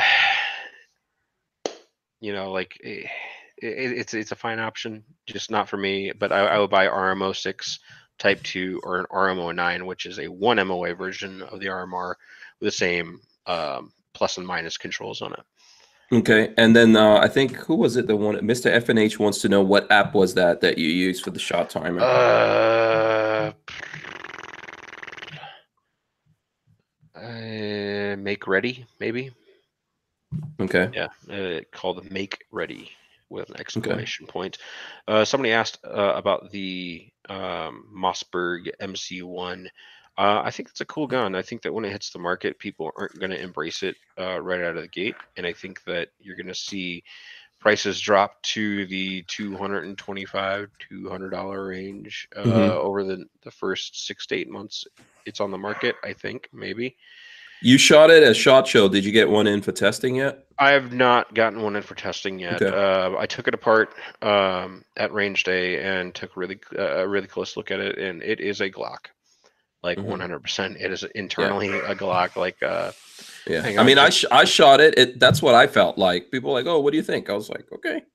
It's pretty, shoots like a Glock to me, So I think that's not, I don't mean that in a bad way. That's probably a good thing if you're looking to get like yeah. I mean, a budget Glock out there, Yeah, it is a budget Glock 43, and I think Yeah. it's cool. I think it's awesome that somebody, like, the patents have expired on a lot of this stuff to where other companies can make it. That's why Polymer 80 exists. It's why Lone Wolf has been doing Glock frames, is because those patents expired.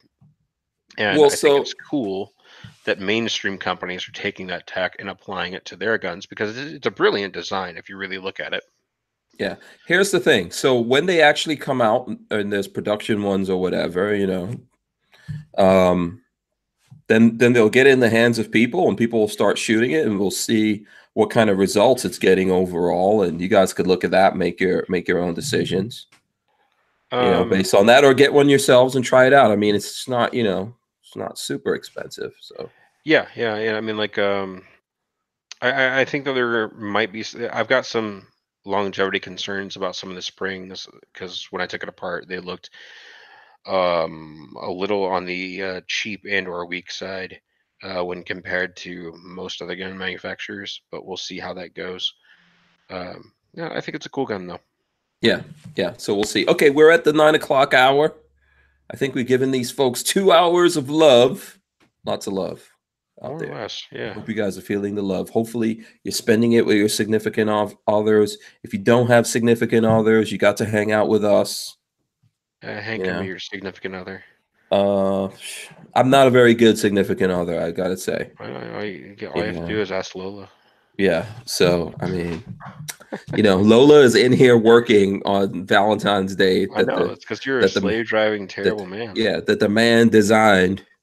The man designed Valentine's Day so they could sell you a bunch of stuff. But I will be very nice to Lola, later on. Yes. Do you want to tell the folks? Go. Yeah, go ahead. What do you want to talk about? So before we go, first person in the chat to answer correctly one of the 2 items that Gaston Glock made before he got into firearms will win one of these cards. And then the next person that answers the question of how Gaston Glock came up with the Glock grip angle, because this happens to be fresh information in my head, will win another one, and then I'm going to start doling them out on Instagram as well. Yeah. So if you guys have Instagram, go over there and you'll get some stuff. Let's make guesses. Richard Hughes says a knife, polymer shovel. Brian Quick. I'm gonna say bicycles. Can I say it? No, it's wrong. Oh, okay. Well, then I guess I could say it. I'm just guessing. Did he make underwear? He did not. Okay. Armaments and axes. That's one of the ones I was looking for. The knife is kind of a given.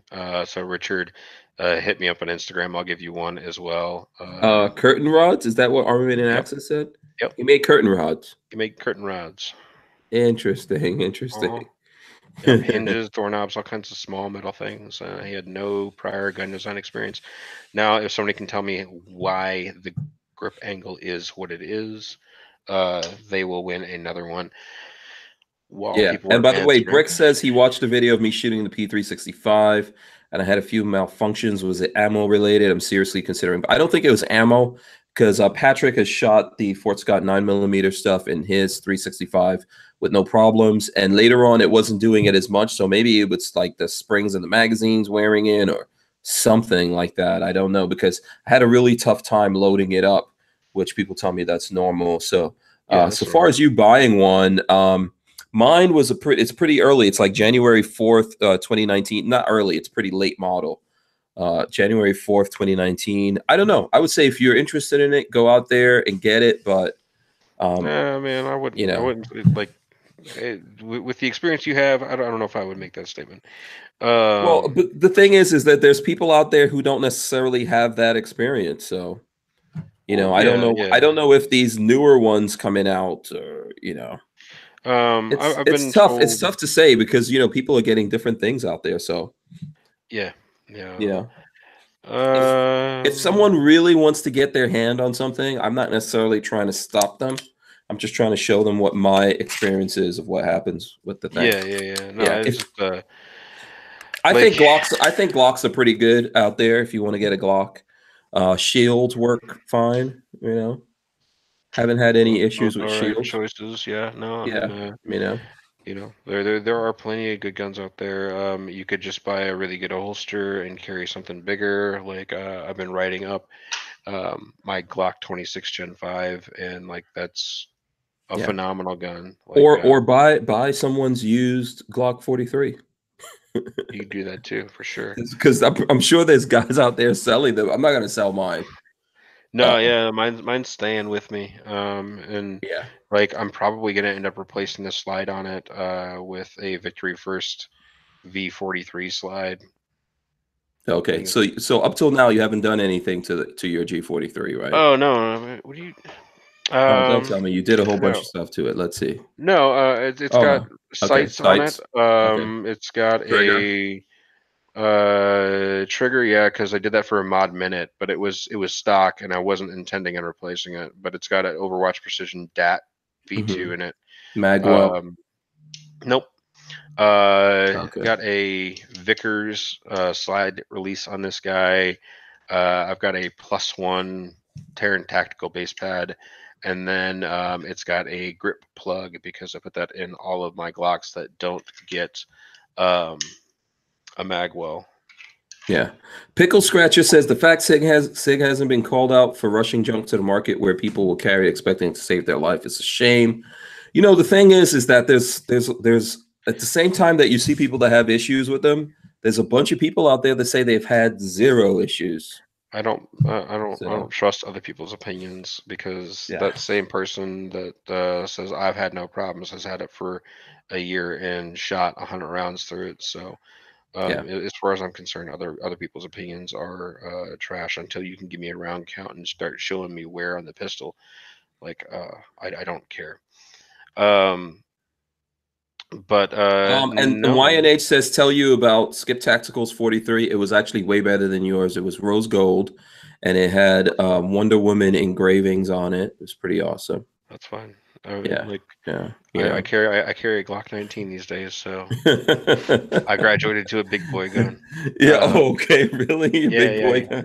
yeah, yeah. That's right. Yeah, I So might go good, back to my Glock 26 or something, man. To be honest with you, or the dude. 19 for that matter. Like the 19 carries really well. Like I switched guns earlier, and um, like Hmm.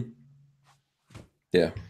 so being able to carry a 19 appendix like that is pretty awesome. Last thing before we go, I'm going to tell you guys where to find me, but uh, the pickle scratcher. Let's address that real quick because that's kind of some bullshit information right there. Um, so when they introduced the 365, they were not aware of the drop failure problem. When that was brought to SIG's attention, was at a testing facility in Germany in Ulm. Um, in that testing facility, it went through a battery of tests for the German state police or something like that. I've got the document and like the testing procedures for it, as somebody kindly leaked it to me. But that negative 30-degree angle onto concrete was specified in that testing document. When they saw that, what they felt as though is that the German government had written this document in order to use it as a form of gun control. And this is something that we see it in California all the time. Um, Reasonably often, a government entity will write a law or a set of regulations that limits what people can have. Are we And talking about the 365 or the 320? the 320. Oh, 320. So Okay. yeah, the 320. So whenever whenever the gun failed that drop test, it was viewed as being way too far. Like they didn't realize that it was a realistic situation. So somebody there were a couple people within SIG that were like, man, that's insane. Like these these testing requirements are way above and beyond. Um, like you are just trying to keep guns out of Germany. You're trying to make it harder for companies to introduce a new design. And that's what it was. That's how it was viewed as by SIG. And it wasn't until Andrew Toohey broke exactly how it failed, that it really started to become an issue, because there was like one instance out of the whatever half million 320s that were sold, or whatever, however many it was. There was only like one or two instances of that gun being dropped and going off. Now, a lot of people will say just don't drop your gun, but realistically, if you are drawing your gun and you're trying to fight somebody off, so if I draw my gun and like he hits it out of my hand, what if that gun hits the ground and either has a dead trigger or discharges around and hits me? You also have to think about cops as well that are carrying these things in exposed holsters in environments where something could fall over or hit the back of that gun, and it could create enough movement to go ahead and set that gun off. Yeah, and they're wearing a lot of gear. They're getting in and out of vehicles and all that, doing a lot of stuff, right? Yeah, I mean, you got that, like a car door could hit it. You could get into a wrestling match with some meth head and get knocked on the ground and it get hit just right.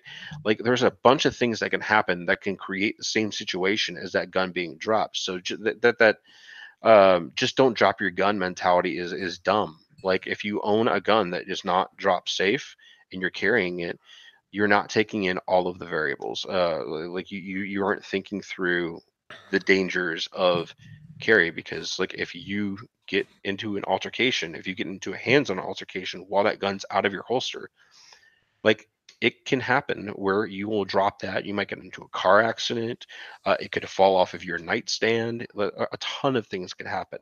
Yeah, So yeah. like, so don't be ridiculous. Don't drop your guns. Not a thing. But that's what happened with the 320.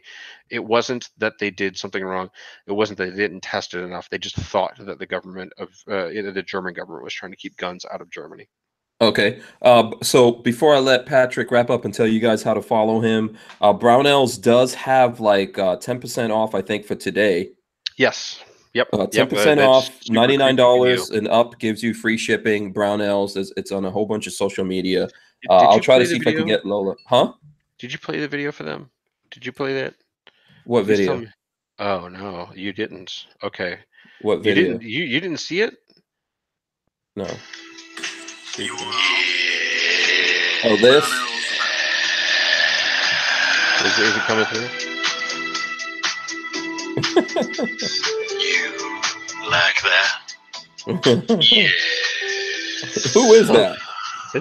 That's Ryan Rep right Oh, there. that's Ryan? Oh my Yeah. gosh. Yeah, Oh, like I Ryan's crazy. saw it on his Instagram before I saw it on anyone else's, and I was like, oh Oh, my okay. God, that was just Yeah. terrifying. The guys at Brownells are crazy. So if anyone's looking, they've got a sale, 10% 10% off. off. $99 gets you free shipping. I'll try to get Lola to do something. All right, Patrick, tell us how the people can Yeah, follow you and get in touch best with you. place to find stuff from me is on firearmrack.com. You can also find me on Instagram at the Patrick Roberts. Whenever I start publishing crap on YouTube again, that'll be youtube.com/firearmrack. Also find me on the Facebooks at facebook.com/firearmrack.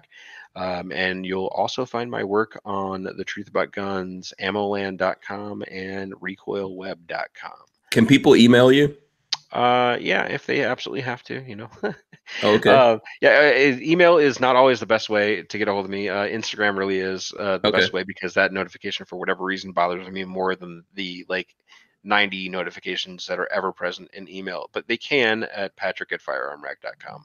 Okay, cool. And if anyone wants those 25% off things he has, hit him up on one of Yes, those. yeah. Hit me up on Instagram. Yeah. I will take care of you. Like, if you don't hit me up on Instagram and you were one of the ones in the live feed that won a code from excess sites to do with as you please, I don't care if you auction it off on eBay or utilize it. as long as it's not in my office anymore. Because after I send you the photo of the card, I'm throwing it the fuck away. Okay, there you go. All right. So that's it. I want to thank everyone for watching. Make sure you're subscribe, and then ring the bell for notifications and all that kind of good stuff. We'll be back tomorrow. We'll see you guys on Friday. It'll be fun.